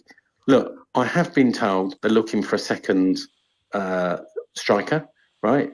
In which case Antonio could go. We know, obviously, the news about Scamacca. We obviously need a centre-back now that Dawson's gone today. Absolutely right that they made the decision. I don't know if it's Maguire. All I got told is, right, Sunday, there's not a lot of information on Sunday. I won't go into why.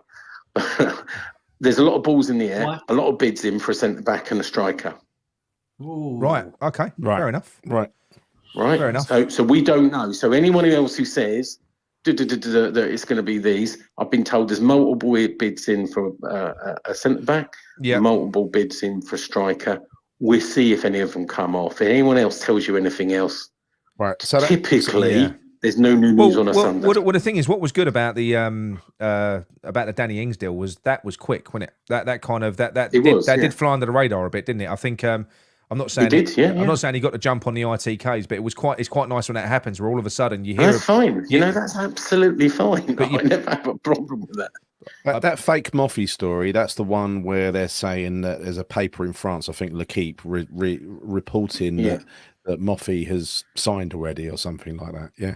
Yes, that's it. That's a thing. Right, okay.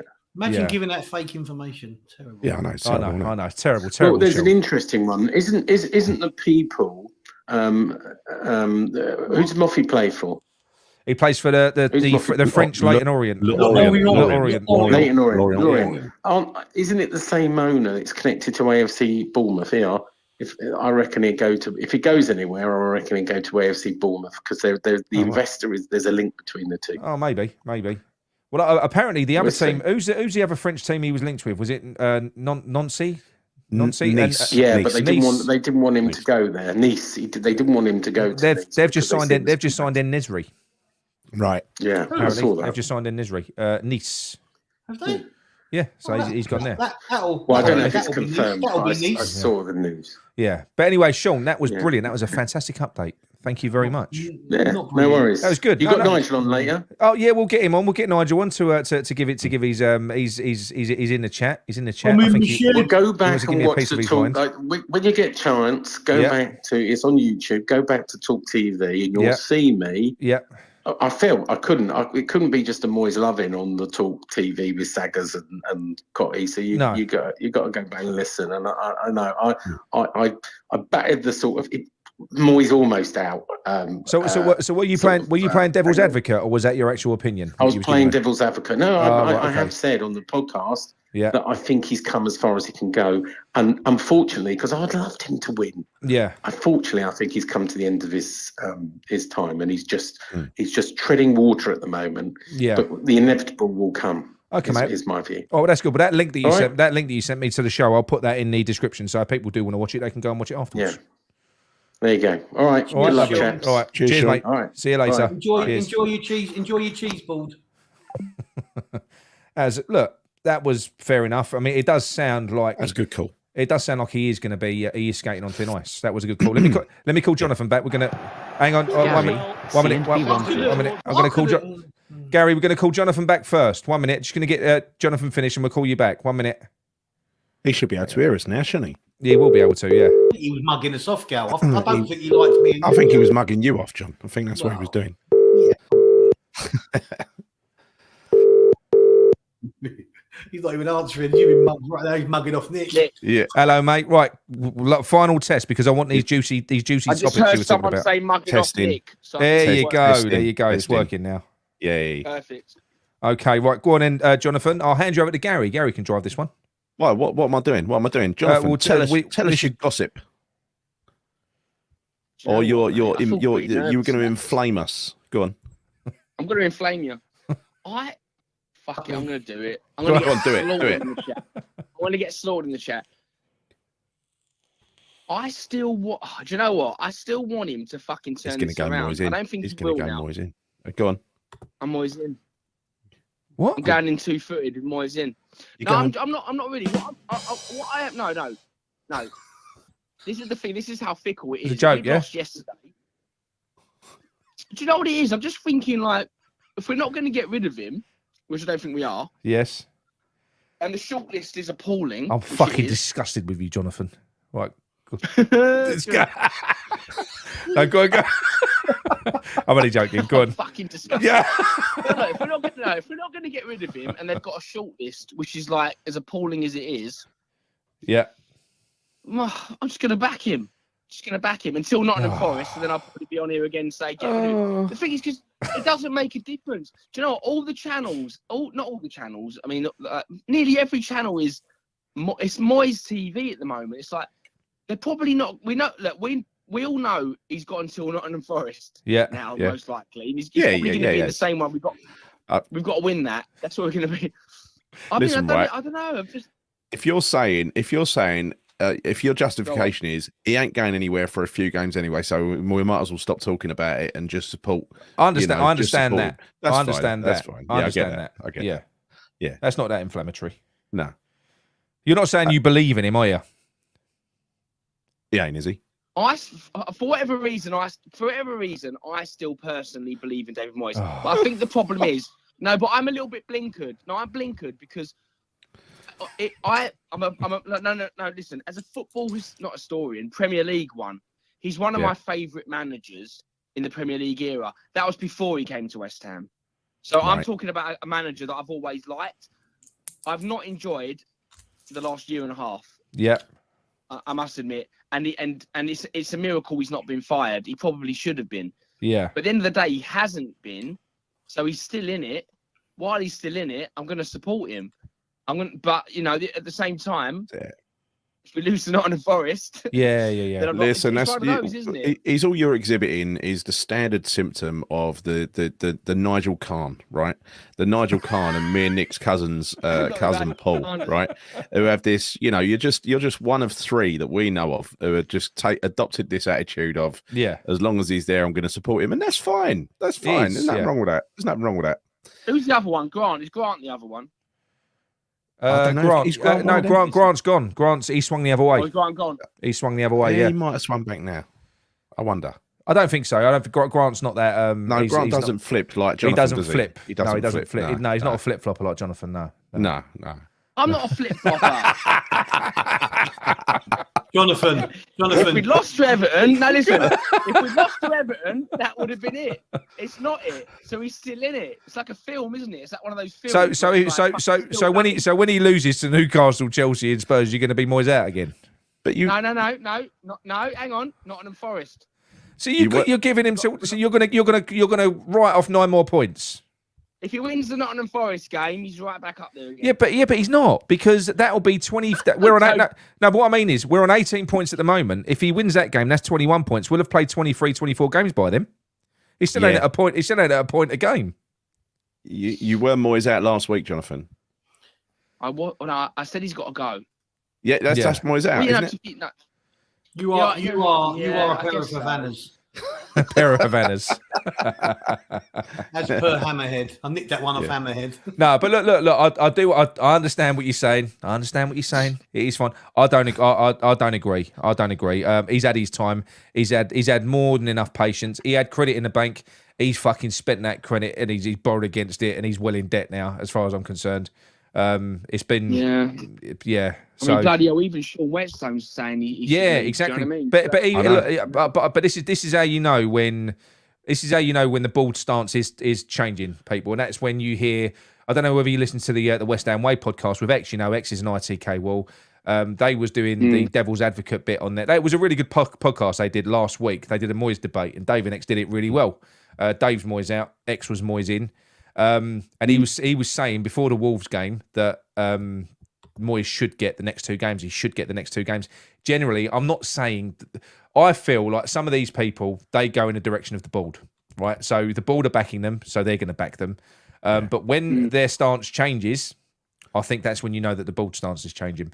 And X is now, he is now, or he was after before the Wolves game. After the Wolves game, he was Moyes out. He said, no, that's it. I know I said 2 games, but no, that's it. Moyes out. The only other thing I can think of now, the only other thing that might make sense now in a real kind of messed up way is that if they give him till the Nottingham Forest, if they give him until Newcastle, right, and he gets beaten badly there, that's enough to get him sacked anyway. Because Newcastle, they're on their way. They're not a top 7 team now. They might be top 7 this year. If there is a team that's going to batter us, is Newcastle at the next 3, because they're fucking dangerous. We shouldn't be getting battered. We still shouldn't be getting battered by them. If we get battered by them, we might play crap as usual and defend well as we usually do. Yeah, we get battered by them.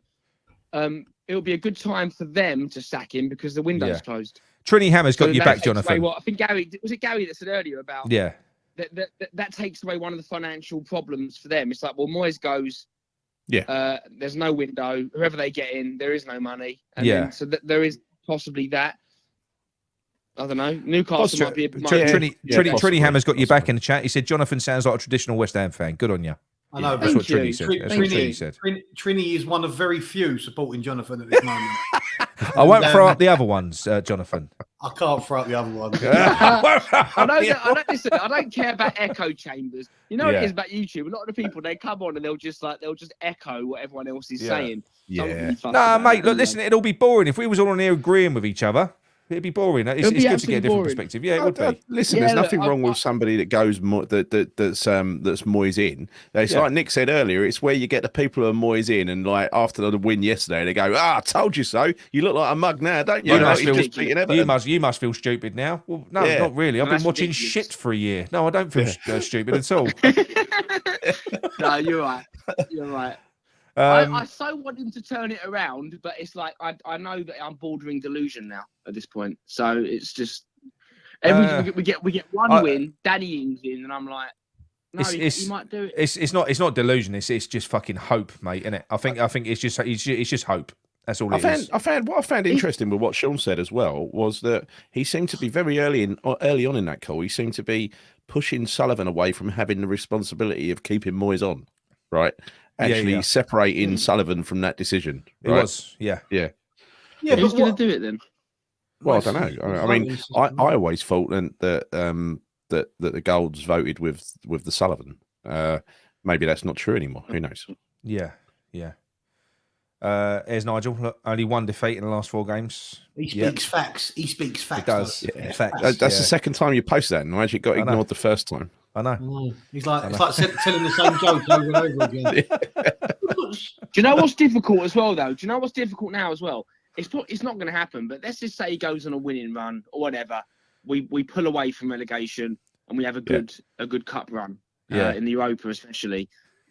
It's going to be really hard going forward because so many, and I understand why, but like we're probably looking at about 70 to maybe 80% of the fans want him gone now. Yeah, they do. It's funny from Garino. A strange one. Funny from Garino. Sorry, mate. He said if West Ham beat, I'm assuming he said Newcastle, Chelsea, and Spurs. There's going to be a lot of confused, dismayed, and disappointed West Ham fans wandering around aimlessly.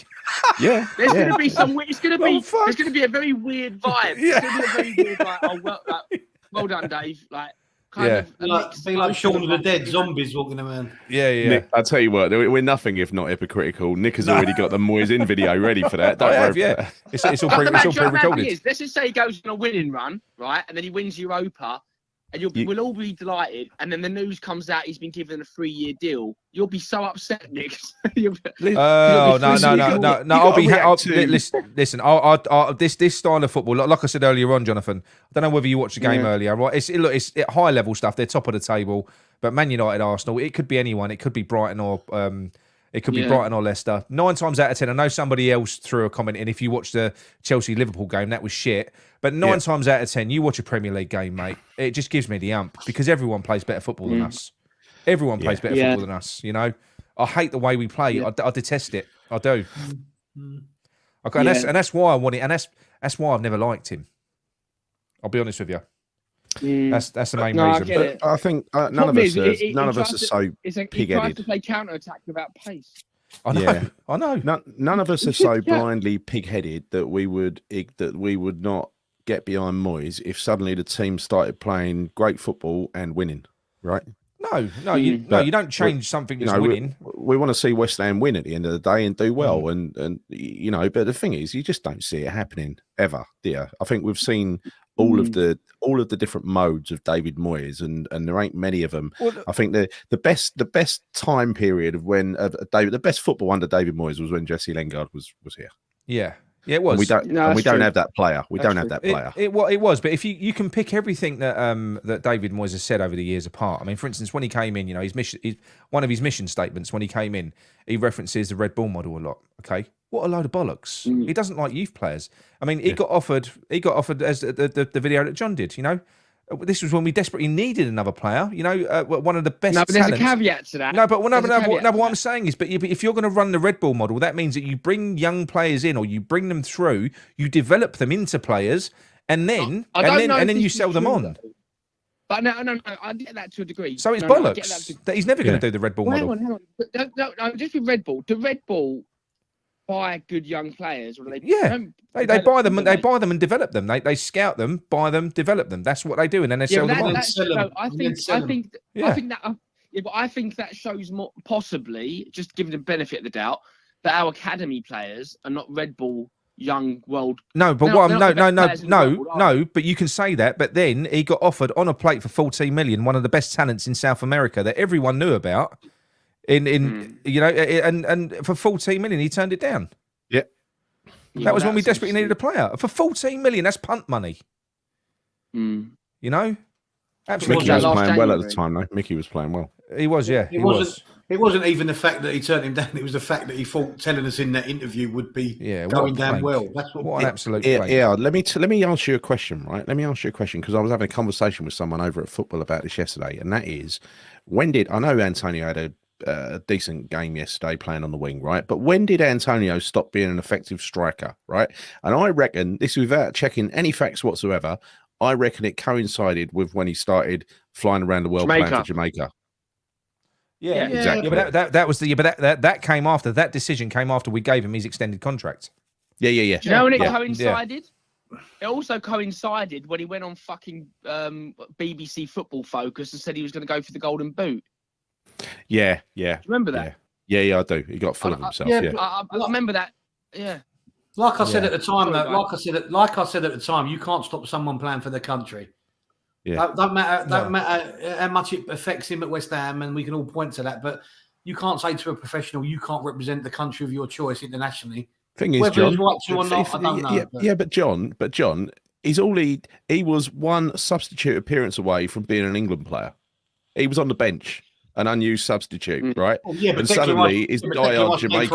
But suddenly he's diehard Jamaica. He just wanted to. Listen, I understand the need to be an international footballer and all that sort of stuff, but he's 33 now, and for someone to commit to doing qualifying games, flying halfway around the world, doing qualifying games for Jamaica, I mean, that to me, that is a player who's not committed 100% to the club, because he shouldn't be wasting his time doing that.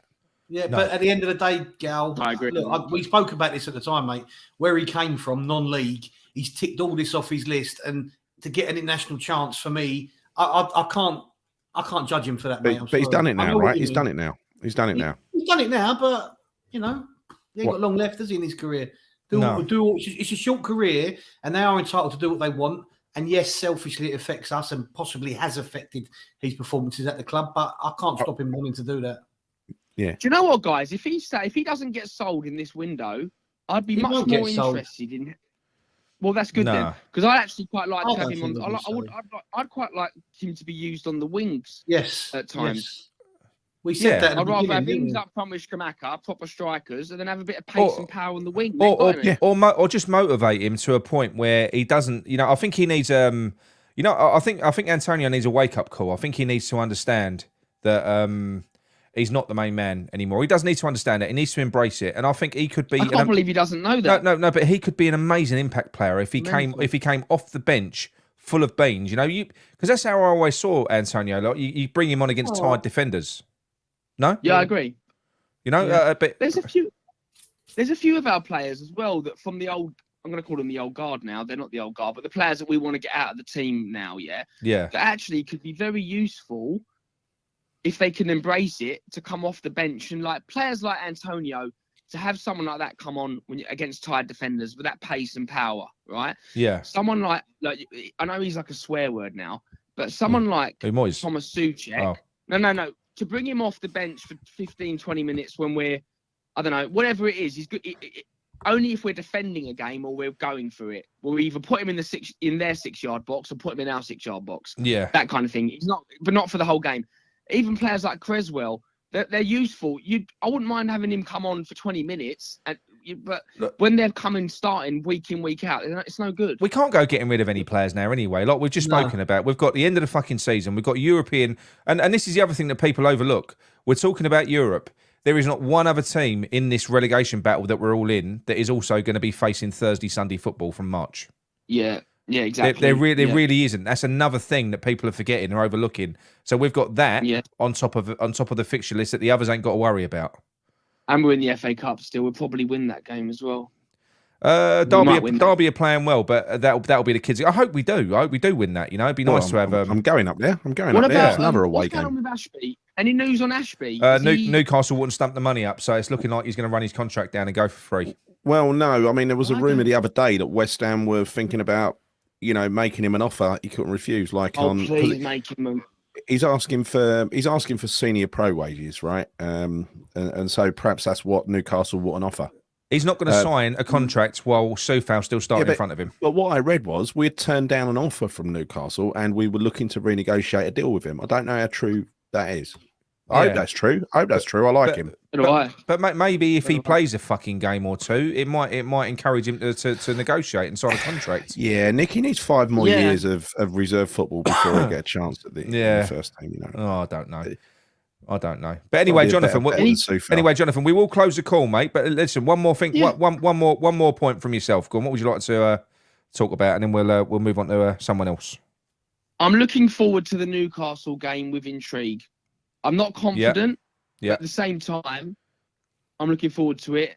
And in the next 3 games, we've got a lot of pressure on us because obviously where we are in the league, but at the same time, we're not expected to win. Yeah, you never know. That might go in our favour.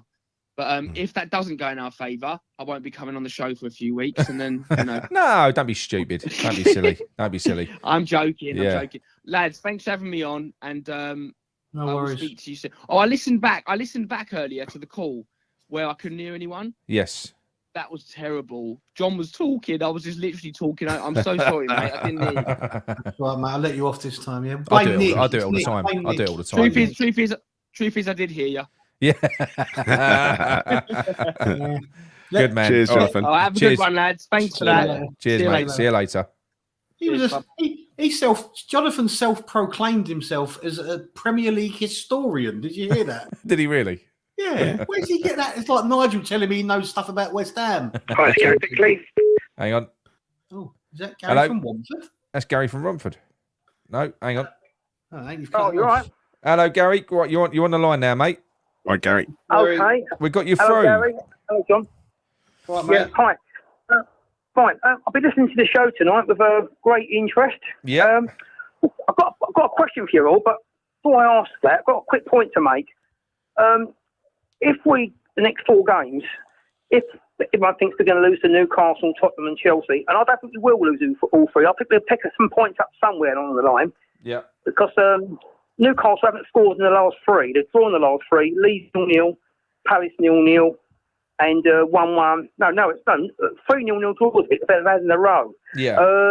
Tottenham defensively are a shambles. And Chelsea, they're not in that great shape, and we've beaten them at home before. So I think I don't see us losing all 3 games. But obviously, what worries me, if we do lose all 3 games, which you all seem to think we will, and we beat Forest, points to 12, where's that going to put us? And that's the thing at the moment. I'm looking at the league table at the moment. I think Southampton are going to go down, and I think it's going to be one from Everton, Forest, or ourselves. Yeah, I think we can finish above all 4 of them teams. And so, in that respect, if we did get another manager and got the new manager bounce and got them extra couple of points, that could be enough, to keep us up. It could be, but I think with what you're saying there, we could. As in, what you're doing is you're looking at the opponents. You're looking at Newcastle, thinking they haven't scored in the last 3 games. We should be able to get them. They beat Fulham 1-0 last week. Yeah, but then you got Chelsea, who are not playing as they normally do. You've got Spurs, who you can get at.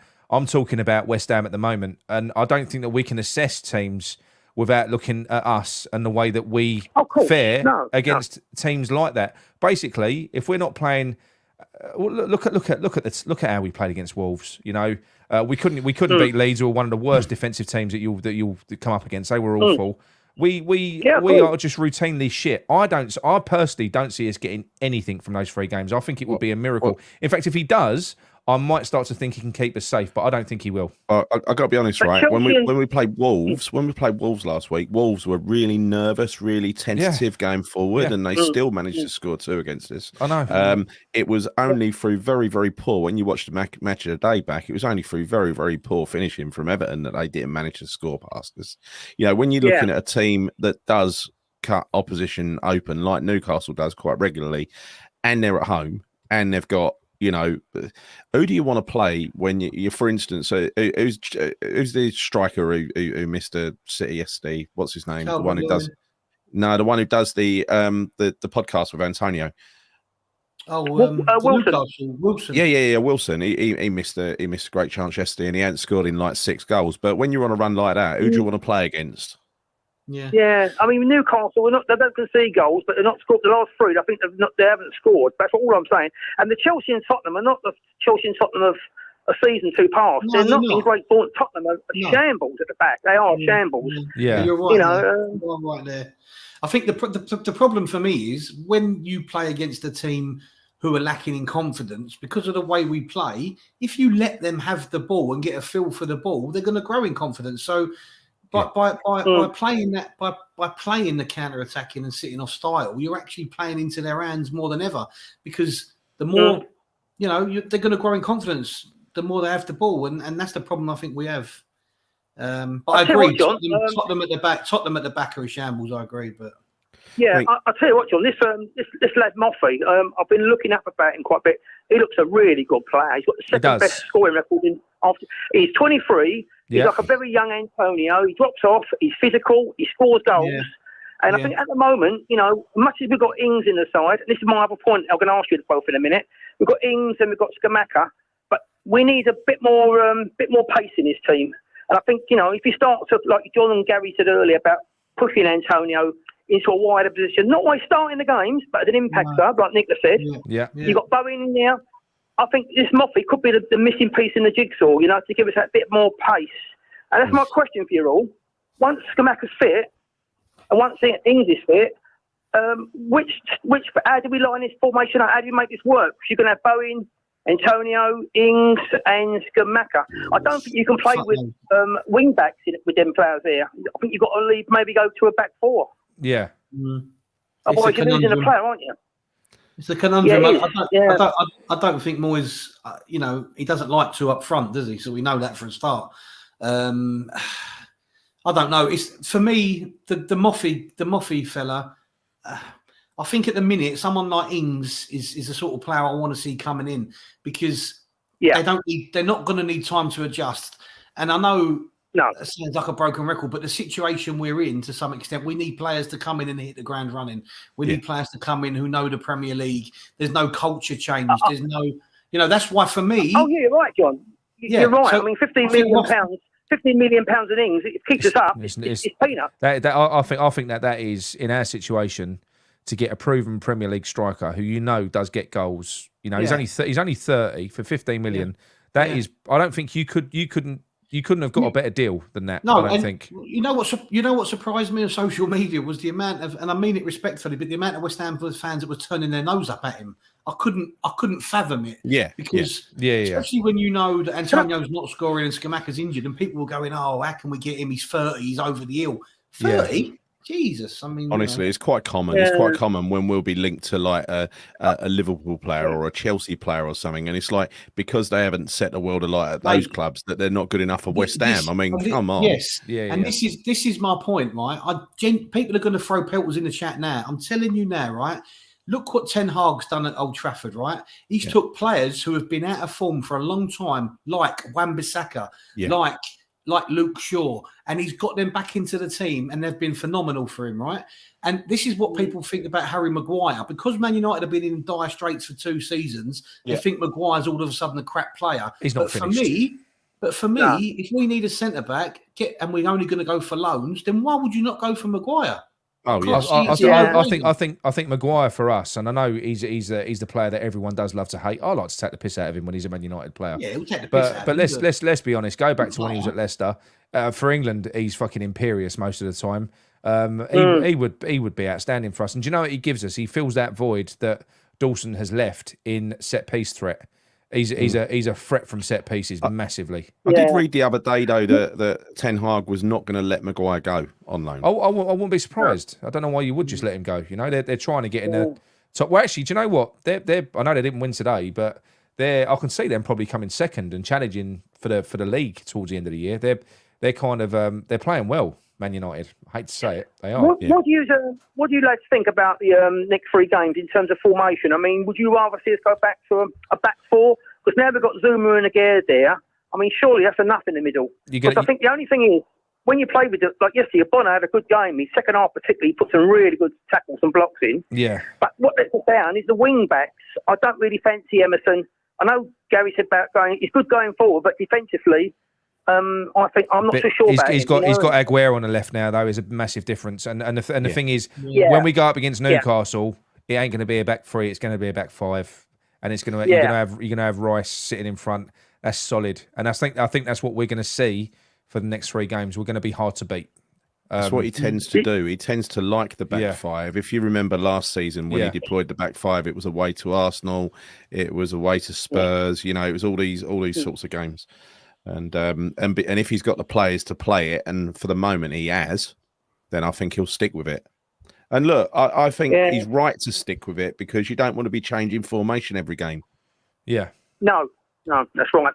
But also, the same token, we've got to try to get through these next 3 games and get some points from somewhere. I know everyone's a bit down about it, but, you know, football works like that. It doesn't always work out. You know, we've seen West Ham before turn Chelsea over at home. You know, Tottenham are not unbeatable by any imagination. I mean, Song's not in form at the moment. All right, Tottenham can score goals, no doubt. I'm not denying that, but they're at the back. We've got the players to get at them. It's a dream, isn't it? It's a dream, isn't it, to go and turn Spurs over at White Hart Lane again, to beat Chelsea at home. It'd be fantastic if we managed to do that. I'll tell you what, lads. I said to Nick in a text the other day, if you look at our remaining games, I did it on another channel the other night. They sat down and worked out how many points I think we get from the remaining games. And they all come up with different point totals. What do you reckon is going to be the safety net points to stay up this season? It'd be less than 40, I think, but not much. Not by much. 36, 37? I'd say 37. I think, the magic figure of 40 this season will be... Definitely less than 40. I'd say 36, 37 this year. The reason it's going to be less than 40 is you look at the bottom 5. The bottom 5 are all on like 18 or less. 18 points, yeah. I mean, it's some winnable games at home. With Forest at home, Southampton at home, they're very winnable games. You know, that's another 6 points there if you can pick them up. You've got Bournemouth away. You know, there is some very winnable games here. You know, I think we can finish above at least, like I said to you earlier, the Southampton, Everton, Bournemouth, and Forest. I still think we'll go above Forest. I don't think they're a great side, to be truthful with you. No, they're not. They're not. I mean, you watched the Bournemouth game, right? The Bournemouth game, Forest. Bournemouth could have put that game to bed in the first half. Yeah. I would like the club try to get Moffey in there. I think that would really give us. We'd be well equipped then going forward. Yeah, well, they can. I just don't know whether David Moyes is going to sanction that one. Because he's sanctioned Ings because Ings is a Premier League player. I don't think he's going to want. Look, I'm not being funny, mate. He's always got this thing of bedding players in. He ain't going to bring someone like Moffey in, who's from he's from an okay team in France. He's banging goals in. He ain't getting in the fucking team if we bring him in. I think he's one for the future, though. He won't get in the team. Yeah, the thing is, though, Nick, if we play with his 3 at the back with wing backs, he's only going to play one striker. And and Ings is going to be on the bench. We know he is. Yeah. Whereas I would like to see. I mean, when Scamacca's fit, I mean, I don't know how they're going to do this, but I would like to see Antonio play in a wider role. Not every game, but some of the games. Well, I think a lot. I think when you play 3 at the back, a lot of the players that we've just bought have almost been made redundant. And I do include Paqueta. Exactly. I do include Paqueta in that because I don't think playing him in the midfield too gets the best out of him. We're playing Paqueta because we've got to, as Gary said earlier on, you've got a 50 million Brazilian international. You've got to play him in the midfield. That's not the best scenario for him. And Scamacca won't play. He's not ideal in that situation. I would like to see us go back to a 4-3-3 personally, and I'd like to see Rice and bring Downs back into the side. He's got energy, he's got the legs with Rice, particularly his away games. We've been saying Newcastle and Tottenham. It's already been clarified that Downs is not a Moyes signing. He's literally not. There's two Yeah, but players that you there's can two tell, players can't that, you? there's two players that came in the summer that were not his signings, and you had Cornet and Downs was Well, the other one. I think yeah, he but was a Warburton signing. But don't you think it was Actually, interesting? one thing I would say, Go on, Gal. if you Go on, mate. if you're sorry, John, if someone Sean Dyche, for example, did come in, I think he won't be afraid. He won't be afraid to play two up front. Yeah, but then No, you're playing no. with two in the middle again. It'd be his default. It'd be his default option, 4-4-2. That's what Dyche does, isn't it? Yeah, but then you're just playing with two in the middle. You could go 4-1-3-2. Just have Rice as a holding player, and then you have the three attacking midfield players behind, two strikers. Yeah, There maybe. is other ways. I'm just but I think what we would all like to see and what David Moyes is going to do are completely different fucking things. Even if he even if he plays in a 4-2-3-1, because a 4-2-3-1 supposed to be an attacking formation, don't you? Yeah. It's supposed to be. It's not. It never is. It never is. That the two wide players in that three are supposed to be inverted forwards that are up there supporting the striker. You've almost supposed to have a front three. That never happens because we play with Fornells, who ends up doubling up as a left back, and you end up with so many players behind the ball. It's mentality. I'd like to see. I think with David Moyes, it doesn't matter. I've said it before. It doesn't matter what fucking shape you play. If the instruction is to get behind the ball, do this and do that, it doesn't matter what it says on the team lineup. It doesn't matter how he said it out because the mentality and the instructions are the fucking same. That is literally get behind the ball, don't press, hold your shape. It just doesn't matter. I must admit, Nick. I must admit. Yesterday, the second half. I don't know. I know Gary was at the game. He probably maybe thought the same. But the second half, it was a 15-20 minute spell where we got the 2-goal lead in the first half, and we're sitting back a little bit, and I'm thinking, just go out and get this third goal and kill the game off. It's dead, 3-0. Because 2-0 is a funny score. Better pull one back. And suddenly everyone's panicking. I was thinking that, but at the same time, I was thinking Everton are not going to score if they're here all night. You know what I mean? Do you know what? I will say that. If there is, I doubt there's any Everton people watching this, even though there was a hashtag in there for Everton. I do think they're in dire straits. I mean, they are worse. They are worse than I thought that they were. Toothless. They are bad. I feel bad for them. And the thing is, as well, I saw a fan cam on West Ham Fan TV after the game yesterday. It's quite a funny one. But the guy said they've got all this to come. He said they're bouncing about. He said they run the same way as us. And he said not only that, he said they're walking away from their home and they're going to that big shiny fucking arena they're having built. He said they're going to have the same shit as us for the next God knows how long. Yeah. He said to them, he said start petitioning now. He says fucking stay where you are, keep your stadium. Yeah. Stay where you are. What, the worst thing Everton done, if there's any Everton fans listening, and they probably agree with me, the worst thing Everton done was sell Richarlison because he's the one that kept him up. They had to. So basically, what happened was no. What happened was they was in such. I listened to a really good call. I listened to a really good call on TalkSport the other day from an Everton fan. It was a sensible rant, and he explained what happened there. They was in such dire straits that they had to make an exact amount of money by a deadline. So they sold him for under market value because they had to basically make a certain amount of money by a certain point, or they was going to incur the wrath of hell from FIFA Fair Play. That is how Richarlison ended up at Tottenham. They're in shook then. They're in they was in shit. Yeah, they needed to get that money back in. Yeah. They've only got the one striker, haven't they? Yeah. They've only got Calvert-Lewin, who John said earlier, he's been injured for a long time. He looks a shadow of a play. Yeah. I just don't see where the goals are coming from, and they are in real trouble. We were talking about not a great game yesterday, but it didn't matter. It was all about the result yesterday, wasn't it? It gives us that little bit of a springboard, hopefully. But everything they're saying about their owners and everything, all the arguments that you're hearing when you listen to them, and because they're passionate fans, the Everton fans, every argument you hear, it could be a West Ham fan talking. Yeah, and they sold out every seat yesterday as well. It was absolutely cram-packed full down that end. Yeah. Lower end, upper tier. Everton are a decent fan. Everton have got a decent fan base. A decent guys. You don't ever see them getting over the top, carried away. I like to see Everton and West Ham both stay up, really. But I do think Bournemouth and Southampton are going to go down, and I think it's going to be probably Forest or Everton. Yeah. I think we've got enough now. Mate, Forest. I'll tell you now, right Forest off. They are not going down. They're not going down. They're not. So? No way. They're buying more players. Forest will stay up. In fact, I'm telling you now, I think Forest will stuff us. I think they will. I'll be surprised if they won't. No, Nick, they've got the. I think they will. Their away form. Their away form's pretty poor. They have a very poor away record. I think they've scored less goals than any team, in away from home. Most of their points have come at home. I just think the amount of players that they bought like 86 players, didn't they? And we're talking about moaning about bedding 8 players in, and they're looking better. They're picking up points. They'll be fine. They will be fine. They're not. They looked all right in the second half. I would definitely not say they're going to be fine. Here, They're not going to get relegated. Glenn Marshall mentions Malpay that he's at Everton, right? Yesterday, something happened with Malpay. There's a guy in front of me, right? Yeah. And Malpay was warming up down by us, and a guy in front of me decided to give it the sort of wanker sign at Malpay. And Malpay caught his eye and gave him a death stare and carried on staring at him. Brilliant. Right? Yeah, absolutely brilliant. What a way to deal with it. Yeah. Of course, the team we haven't mentioned is Leeds. Of course, Leeds are still hovering down there. They're in danger. They're in danger. I think they are. Their fans are not that happy. Their fans are not convinced by Marsh at all. Again, they're not a great side defensively. So there are a few. I mean, in Leicester, of course, since the World Cup, they've been in free fall. I mean, they picked up a point yesterday, but they've lost about 3 or 4 in a row before that. Yeah, they've got a game in hand as well, so they're a game behind us. But it doesn't mean anything, does it? But the fact, no, it doesn't mean anything. You're better off having points on the board. But the only thing with them, I think they just they're in a situation where they need.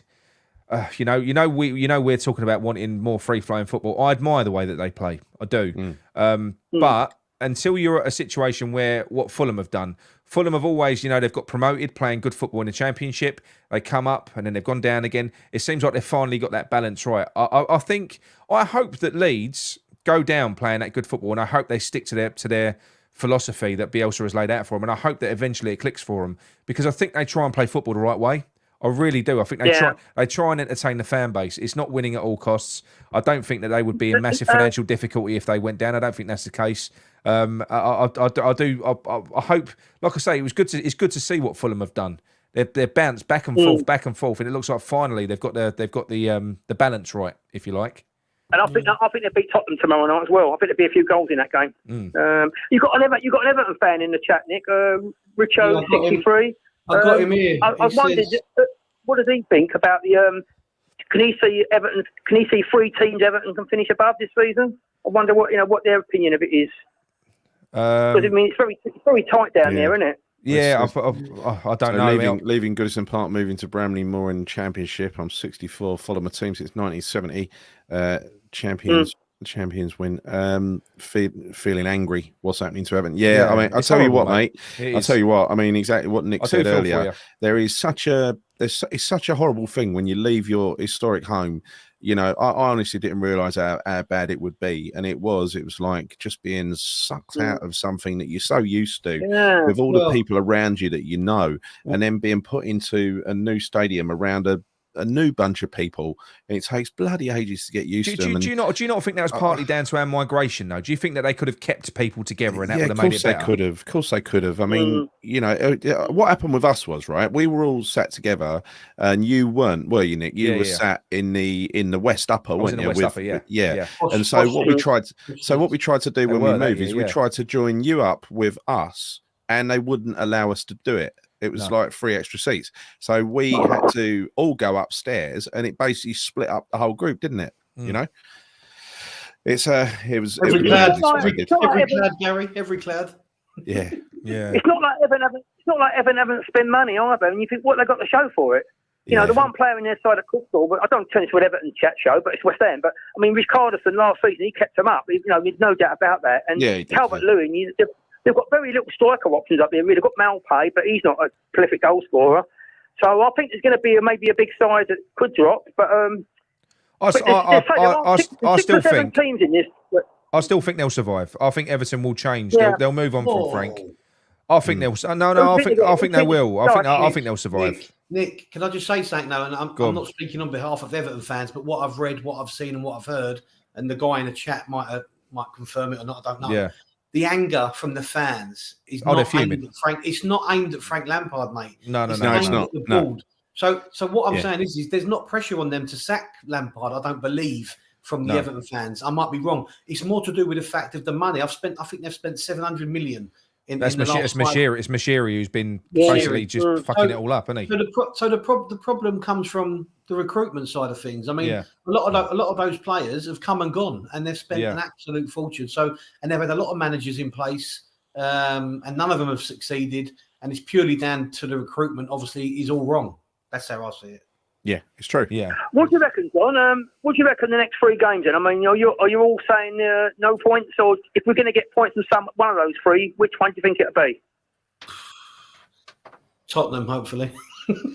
Tottenham's the one. Tottenham's the one we always raise our game for, and I think. Well, yeah, exactly. That's what I'm getting at. Yeah, but the only thing is, I'm not so sure now. Not the way we're playing, because that'd be a fucking bore fest, wouldn't it? You know, because they sit off. Imagine them two We'll sit off, but they've got better. They're better. They're more clinical up front. They only need 2 chances. They scored, don't they? Yeah. Yeah, I mean, the Tottenham fan base is toxic as well. It's another fan base that's toxic at the moment. They're very, they've had enough. You know, they're really Conte out, and but you know, we can't afford to lose these next 3. We've got to get something from somewhere. Yeah, I know. You know, we've got, you know. But I don't know where it's going to put us. But again, to their credit, right? And this is the thing, and this is where we talk. You know, some people sneer at it. You talk about the West Ham way. The West Ham way for me is, yeah, look, we ain't always played amazing, fucking fluid football, but we've always been the teams that I've loved. I've always been associated with having the ability to go out there, and you always have a go at the opposition. You have a go. That's what you do, and you know you do. You have your talismans. You do generally. Like my most memorable seasons, we have played beautiful football, and that's when I've been most happy. You know, not necessarily. We've never won anything. That's not about it. But I do think with Spurs, I think it is a little bit like that as well. Yes, they're craving a fucking trophy, aren't they? But I do think that. I think with Conte ball, it's similar. It's like if you're not getting the win, there's nothing. You're getting no enjoyment from that at all. Nothing at all. It's funny you say about watching good football. I mean, I imagine you're talking about the 2016 season with Poyet, aren't you? Yeah. Village. Yeah. And the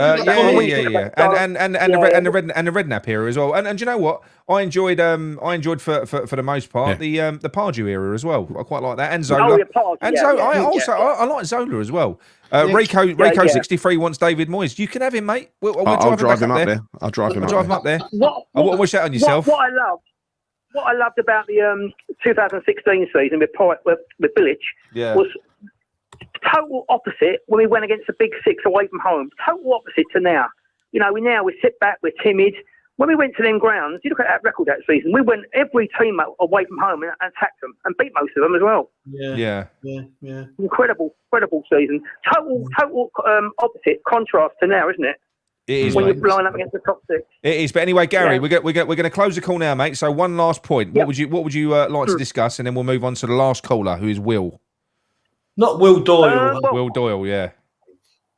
What do I think? Well, basically, I'd just like to say I would like to see us try to get one more player in if we can. If we can get this Moffey, 23-year-old, he really looks. If you go online, have a look at him. He looks the business. Oh no. What I keep reading about him. I've seen him. He does look good. He does look good. He's not a 14 either. No. But it's look again. I just think he could be. I'm telling you now.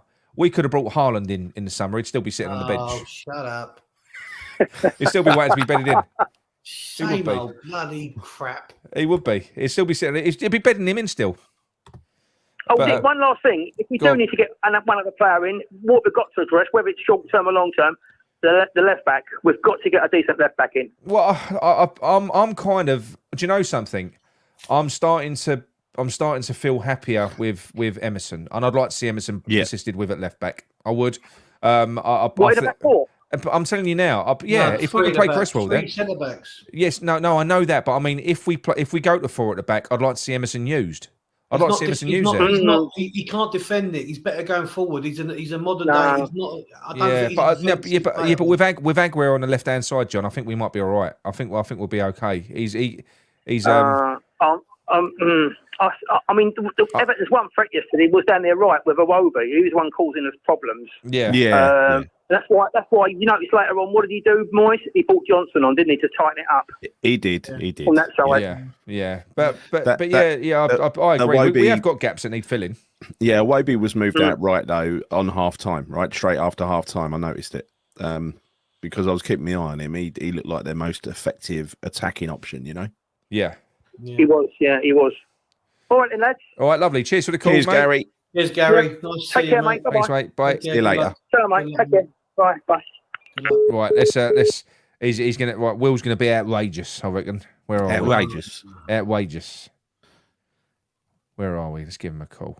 This is the last one, everyone. All got work Cornet. tomorrow. He can play left back. We can't play. He's never fucking. He's never fit, is he?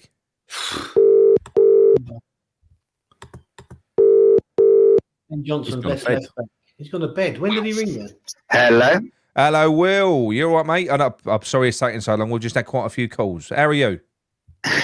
No worries. Evening, fellas. I'm good, Right, thank you. right, How Will. you doing? I'm good, mate. I'm good. So I'm assuming you're phoning up to be provocative now, like you've been on Facebook for the last few weeks. Well, first off, I need to apologise to Virgil, sorry, about Virgin, the Virgin, Moyes that's dramas. that right? Yeah. I did give him a dig about the Moyes pajamas at the beginning of the season because he was so pro Moyes, but I actually I kind of understand where he's coming from. Thank you very much. I accept your apology. That's fine, mate. So I never apologised. Oh, okay. so Will, what would you like to say, mate? What would you like to touch on? Well, first, I'd like to point out that there's no need to panic. We are not going to get relegated. There's far worse people, Go on, then, teams out there in our position. Tell us who the far worst teams are. But Far worse teams. Oh, well, tell us who they are. Who are far worse than West Ham right now. Southampton, Bournemouth. Southampton are far worse than West Ham. Bournemouth. Yep. But I need to also point out that Moyes will be here to the end of the season, most probably. Well, Yeah. I don't know, mate. Yeah, I don't know. I think he will be. I think I think you might be right. But that's not the end of the world either. oh, fucking hell. Well, we disagree. it's almost the end of the world. It's Yeah, almost the there end we of the disagree, world, mate. So it's not the end of the world. So you're happy watching this shit that we watch. You like that? I've just grown accustomed to it, mate. Well, I've been pointing it out. Yeah, I've been pointing it out since the Liverpool game last year, and no one listened to me. Everyone's going, "Oh, you didn't like Moyes when he first come in." Then it is the end of the world. If that means Saying it is too. Saying I was too early, too eager to get rid of him. Blah blah blah. I'm done with it now, mate. You're gonna have to deal with it. No. But what I mean is, it is what it is. What I mean is, if you're saying it's not the end of the world, if you're admitting that the football's shit. Therefore, it is the end of the world, isn't it? Boring, predictable. So how is it not the end of the world if you don't enjoy watching your team play? Because he's grown accustomed because we've done it for so long now. Yeah, exactly. Thank you very much, Virgil. Sorry. If he keeps dropping that clanger, I'm going to boot him off the call. It's the new It's not normal. true. Isn't it? The new normal. Yes. We are. I refuse to accept this is a new fucking normal. No, it is not the new normal. That's why I'm not accepting it. This is not the new normal. That means we've turned into Burnley. If we're going to accept that shit, even Burnley have moved away from it, or Stoke. No. When it becomes the new normal, that means we're Stoke. Players, what do you expect? No, but what do you? Oh my God, we've got got their best striker. What? Who? Ings, mate. What I'm saying is. This is the new normal under Moyes. The way that we're playing, it's not the normal for West Ham. He's anti West Ham. He is. Well, Moyes come out in an interview just recently and said he brings identity to teams. What he did is identity? took ours for exactly that. For the last 2 years, we've had rose-tinted spectacles on, seeing West Ham in Europe and that. What we didn't see is him leeching us. He took everything that we was known for, changed it, and said that is the new way. That's the new West Ham. I like how he referred in his podcast that he did, and he said, "I'm building a new West." I like how you didn't say that I was wrong. I thought it. But where he said the new West Ham, and he said, "I'm building a new West Ham for new fans. I want to get younger fans in." And you're sitting there thinking, "Who the fuck wants to come and watch this? Who wants to come and watch this?" Antonio come out just the other day and said, "We are changing again. We've gone from a counter-attacking team over the last couple of years to thinking of ourselves as a Champions League team and transitioning to a position-based team where other teams are attacking us that like we used to. We're a possession-based team, are we? When was the last time we had more possession than the opposition? I loved what Simon Jordan said about that podcast. Where We ain't a possession-based team. We're not. He was talking about David Moyes was talking about. He also said at the end of his sentence, it's not working. No, go on, Gal. David Moyes was talking about on that podcast about the big picture and what he's building for West Ham in the future and everything else. And Simon Jordan, he responded to him. He said, "Look, no, that ain't what your fans want to hear. No. Your fans are only interested in winning football matches, right? Yeah. Not this grand strategy that you're going to fucking lay down for West Ham's future, this big vision. Better get on with that, eh?" I don't think you can accuse any West Ham fan of being used to winning football matches. Yeah, what we're true, used to true. is an attractive way of playing, win, lose, or draw. We love to see our team just fight for football. We used to chaos, right? Supporting West Ham is chaos. That's what it is. It's not chaos anymore. It's fucking boring. It was a great game, and it's not anymore. Well, the exciting part was being able to play against anyone and perhaps having a chance of winning, right? Having a chance of winning. What's that? Virgin, calm down.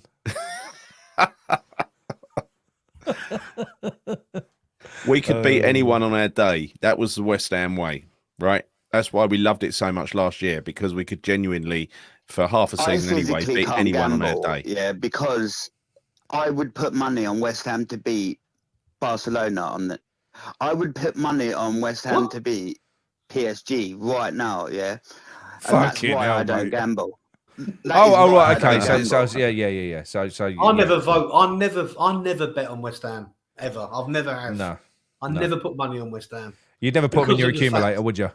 Well, because like you say, it's always as a West Ham fan, you will look at it as a win-win situation. You know, if you lose money, at least West Ham didn't lose. But if you win the bet, then West Ham lost. So you listen.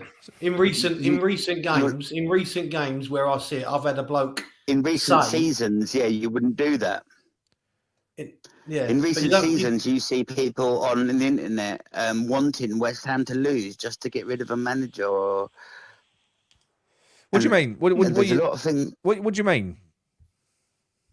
Look at your own Claret and Booze page. People were wanting us to lose against Everton. Just say David Moyes. But percentage. But that's a small percentage. But like I said to you, I think I'm going to say this now, right? I'm not one of those fans. However, I can see where they're coming from, and I don't think it makes them bad supporters, because if you truly believe that David Moyes is going to get this club relegated, if you truly believe that, if that is what you think, and you think that I'm such a West Ham fan. Even if we was playing PSG at their utmost, I would still bet on West Ham to win. I know, but Will, what I'm trying to say is I'm trying to address that, because this is another thing where people look down their noses at people for what they're saying. And what I'm trying to say is, if you truly believe that David Moyes will get you relegated and you can't see a way out and you think you need him to go, then in those people's minds, it's a good scenario, because you think if he goes after Everton, then my club will be fine because we'll get a new manager in. I don't think that makes them bad fans. I think it shows how fucking desperate they've made some people, and it ain't fair. No, that just shows that how blinkered they are. That they've been changed by the last 2 seasons when they didn't realise that he was brought in to save us from relegation. We are not going to get relegated from a manager brought in to save you from relegation. Well, let's hope you're right. The miracle was getting into Europe twice. He will not get relegated. No, but listen, you say he won't get relegated. I'm going to tell you what. I'm going to pull apart why that isn't. His problem is the old, aging, past their best, and over. But we've said this the other day. I put the fucking post. I put the post on Facebook that basically dismantled what you were saying, because all of the players that you're referencing, they shouldn't be in the team anymore. They're only in the team because David Moyes picks them. Yeah. Yeah, true. Yep. Aren't they? Will. Yeah.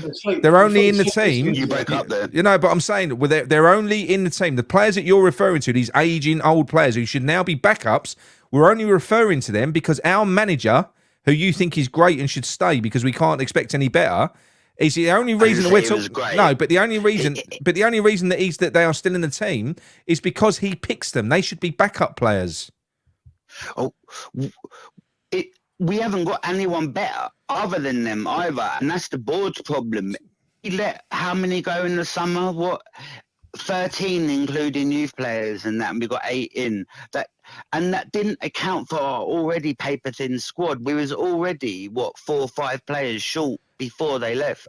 We should have been making investment in January. This all stems back to January. It does, and that's kicked us in the nuts. It has kicked us in the nuts, and that was all down to the Moyes, who didn't want to recruit in January. He didn't want to. He said he was going to save money. Well, there you go. So how are we better off with him? The board, his employers obviously told him you could spend now, but it's going to come out of your summer budget. What would you have done? What do you mean, what would I have done? I'd have brought fucking players in. I'm on the verge of being a legend at West Ham. I'm in the top 4 of the Premier League. I'm in the latter stages. No, wait. I'm in the latter stages of the Europa fucking League conference. I've got 1 striker. I'm thinking to myself, I'm going to have a trophy. I'm going to have a statue outside. That's I'm going to be a legend. You know, that could have been David Moyes' most successful season ever as a manager. Ever. First cup and he fucking ever. stalled. He stalled on it. He slammed the handbrake on. Now I'm sorry, that is fucking gutless. And you know when you were saying earlier on, you're saying that through it's gutless, mate. It's gutless. In the hindsight, he didn't know that, and neither did we. Yeah. I'm not We was defending all him at we all. was all He should saying have. it. He should No, have. but we was all I'm saying this. saying it We was all saying that the whole way through the January window, the whole way through. John was saying it. Gary was saying it. I was saying it. Every West Ham fan was saying, "Fuck me, Yeah, we're on the doesn't cusp matter of if something it was here. We need Moyes players." or Pep it doesn't matter if it was Moyes or Pep. If they told you, you only had some to spend now, and then the rest for the summer, everyone would have done what Moyes did. No, they wouldn't have. Yes, they would, No. because of the money situation. Yeah, but he's on bonuses. We just heard that. He's on the verge of going out. He'd have made We more only know money. that now. What's that? We only know that now about the bonuses and Yeah, but that. David Moyes would have known that back then, wouldn't he? What I'm saying to you is no, but one more thing. I'm going to close on one thing, Will, and that is where you said, and this is what the board have said, which is bollocks, right? Where they said David Moyes is a type of manager. We brought him in. We brought him in to save us, right? We brought him in to save us. So what better manager to save you now? That's bollocks, right? Because a recovery manager. No, wait, no, listen. Moyes is the best at that. Listen, wait. Let me just explain why. No, wait, listen, Will. I'm going to mute him. Right, what it is, right, I've muted him for a minute. Right, what it is, I'm going to... Will, you still there? Yeah. Right, 1 minute. Listen, what it is, a recovery manager recovers a situation that somebody else has created. They come in, wait 1 second. They come into a situation where a manager has got loads of bad fucking. He's got players that ain't running. No, wait. Yeah, I know. He's got players that are not running. He's got bad relationships with the manager. David Moyes is that manager now. How does David Moyes recover from his own fuck up? What, by getting Poch and Tuchel in? I don't think they'll come in. Do you? Good. It's true. I don't think they'll come in. Do you? I agree. Yeah, I agree. Yeah. But What look, do you do? no, I If you think dug a hole, you have to. You're the one that have to fill it, mate. Mate, I'm with you, Will. We should just stick be with a big Moyes goal. forever because this is a new West Ham, and we should just be happy Not with shit. forever. When Not then? forever. When? To the end of the season, we're already fucked. Yeah. So the best person to get out of the shithole is the person that dug the fucking hole. So I'm going to say this.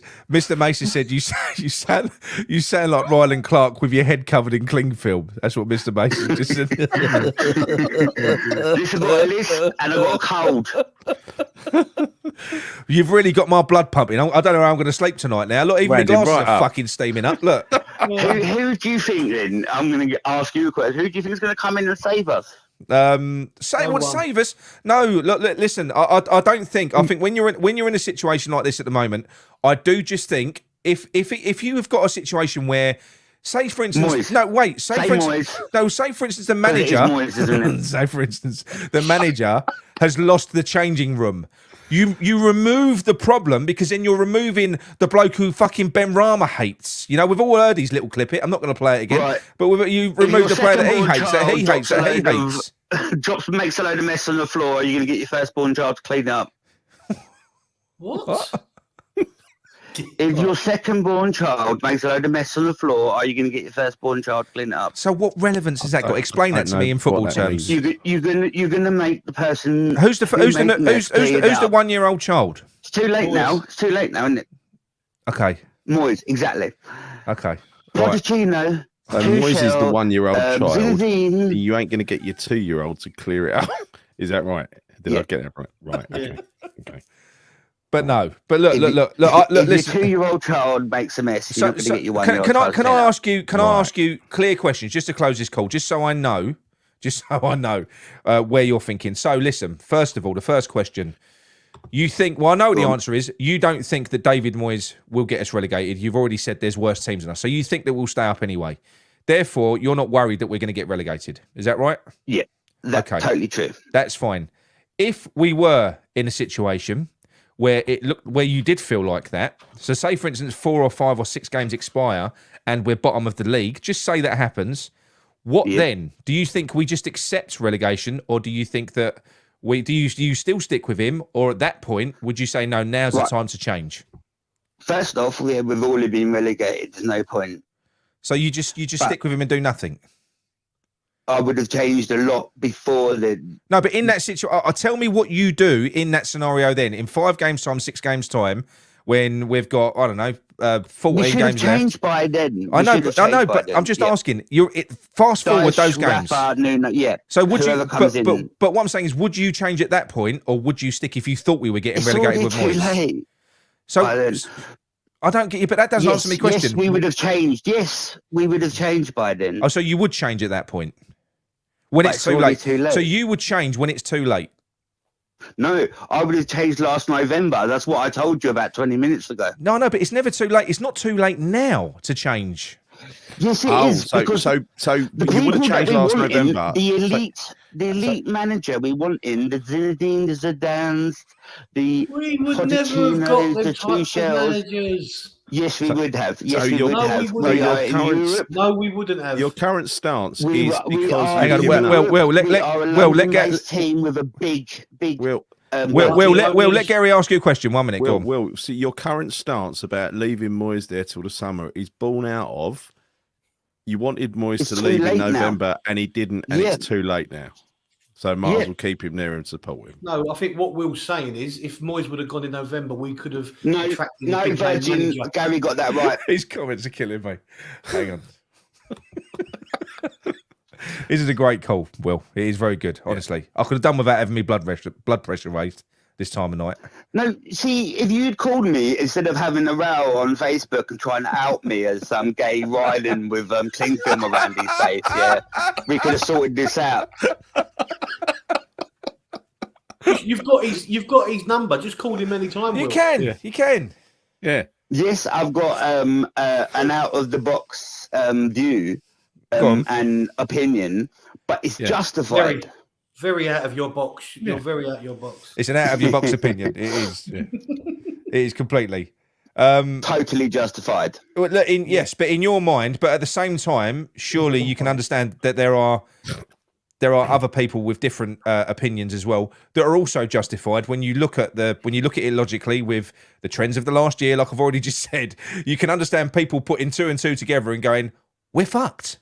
You can understand that at the moment. You can. Do you really think Rafa, Nuno, or Daesh, or Hasselhoff, or anyone of those failed managers would save us right now? I think any one of those managers that came in to replace a manager that was failing and that lost a changing room would be better than a manager that had failed and lost a dressing room. Yes. I don't any manager. See, there you go. You're going to go and add bullshit onto bullshit. No one's saying they've lost the changing room. I don't think they've lost the dressing room. I agree there. I'm sorry. No.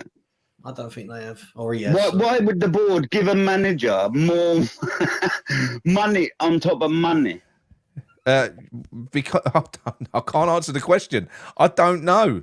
But so what you're saying is because I think because Well, we've even got I fucking can the second best striker in the French. I can league answer coming in it. soon. I can answer it, right? I'll tell you why the Bald are doing that because our Bald are fucking idiots. That's why. So there's the answer. The Bald are fucking idiots. Sullivan's a knob. That's why. Well, that's probably why Moyes is still here, then, isn't it? Yes, that is why he's still here because he doesn't. We said earlier on he doesn't. He's not proactive. He's not. If he was reactive, you sack him by now. What they're doing is The commentators called they're paralysed. our exact squad about 2 hours before it's even announced. So you can imagine that the opposition manager has been briefing his squad about 2 days beforehand. Yeah, There's no surprises in our lineup ever. No. Our setup is exactly the same, and it's boring to watch, as you've said. And I guarantee the other teams know that just as much as we do. The only person that doesn't seem to know it is Moyes. Yeah, but I know, and you're saying we stick with him because there's no one better than a bloke who Not never now. changes it. Than a bloke who never Not changes now. it. Might as well. Well, just stick with it now. Go, fuck it. Yeah. The roof Anyway. is already burnt. I know. All right. Anyway, look, Will, that was a brilliant call, mate. We are going to have to wrap it up because it is Cheers, getting Will. late. And No I've got to go worries, to bed. boy. But Will, It's no, actually, always Will, nice to it was a good call. Thank you very much, mate. No See worries. you later. Cheers, mate. Thanks. Thank Take care, boys. Bye. Right. Fucking hell. Fucking hell, has he not got work tomorrow? That was good. It was a good call. It kind of got me blood pumping. I noticed. But yes. Okay, Gary, do you want to wrap it? You look like you're about to shoot Yeah, I've got yourself. to get up in a minute. Anyway, look, thank you all for joining. Thank for we've done quite good numbers tonight. Actually, been a good show for a Sunday night. Been a good show. So thanks for all your comments.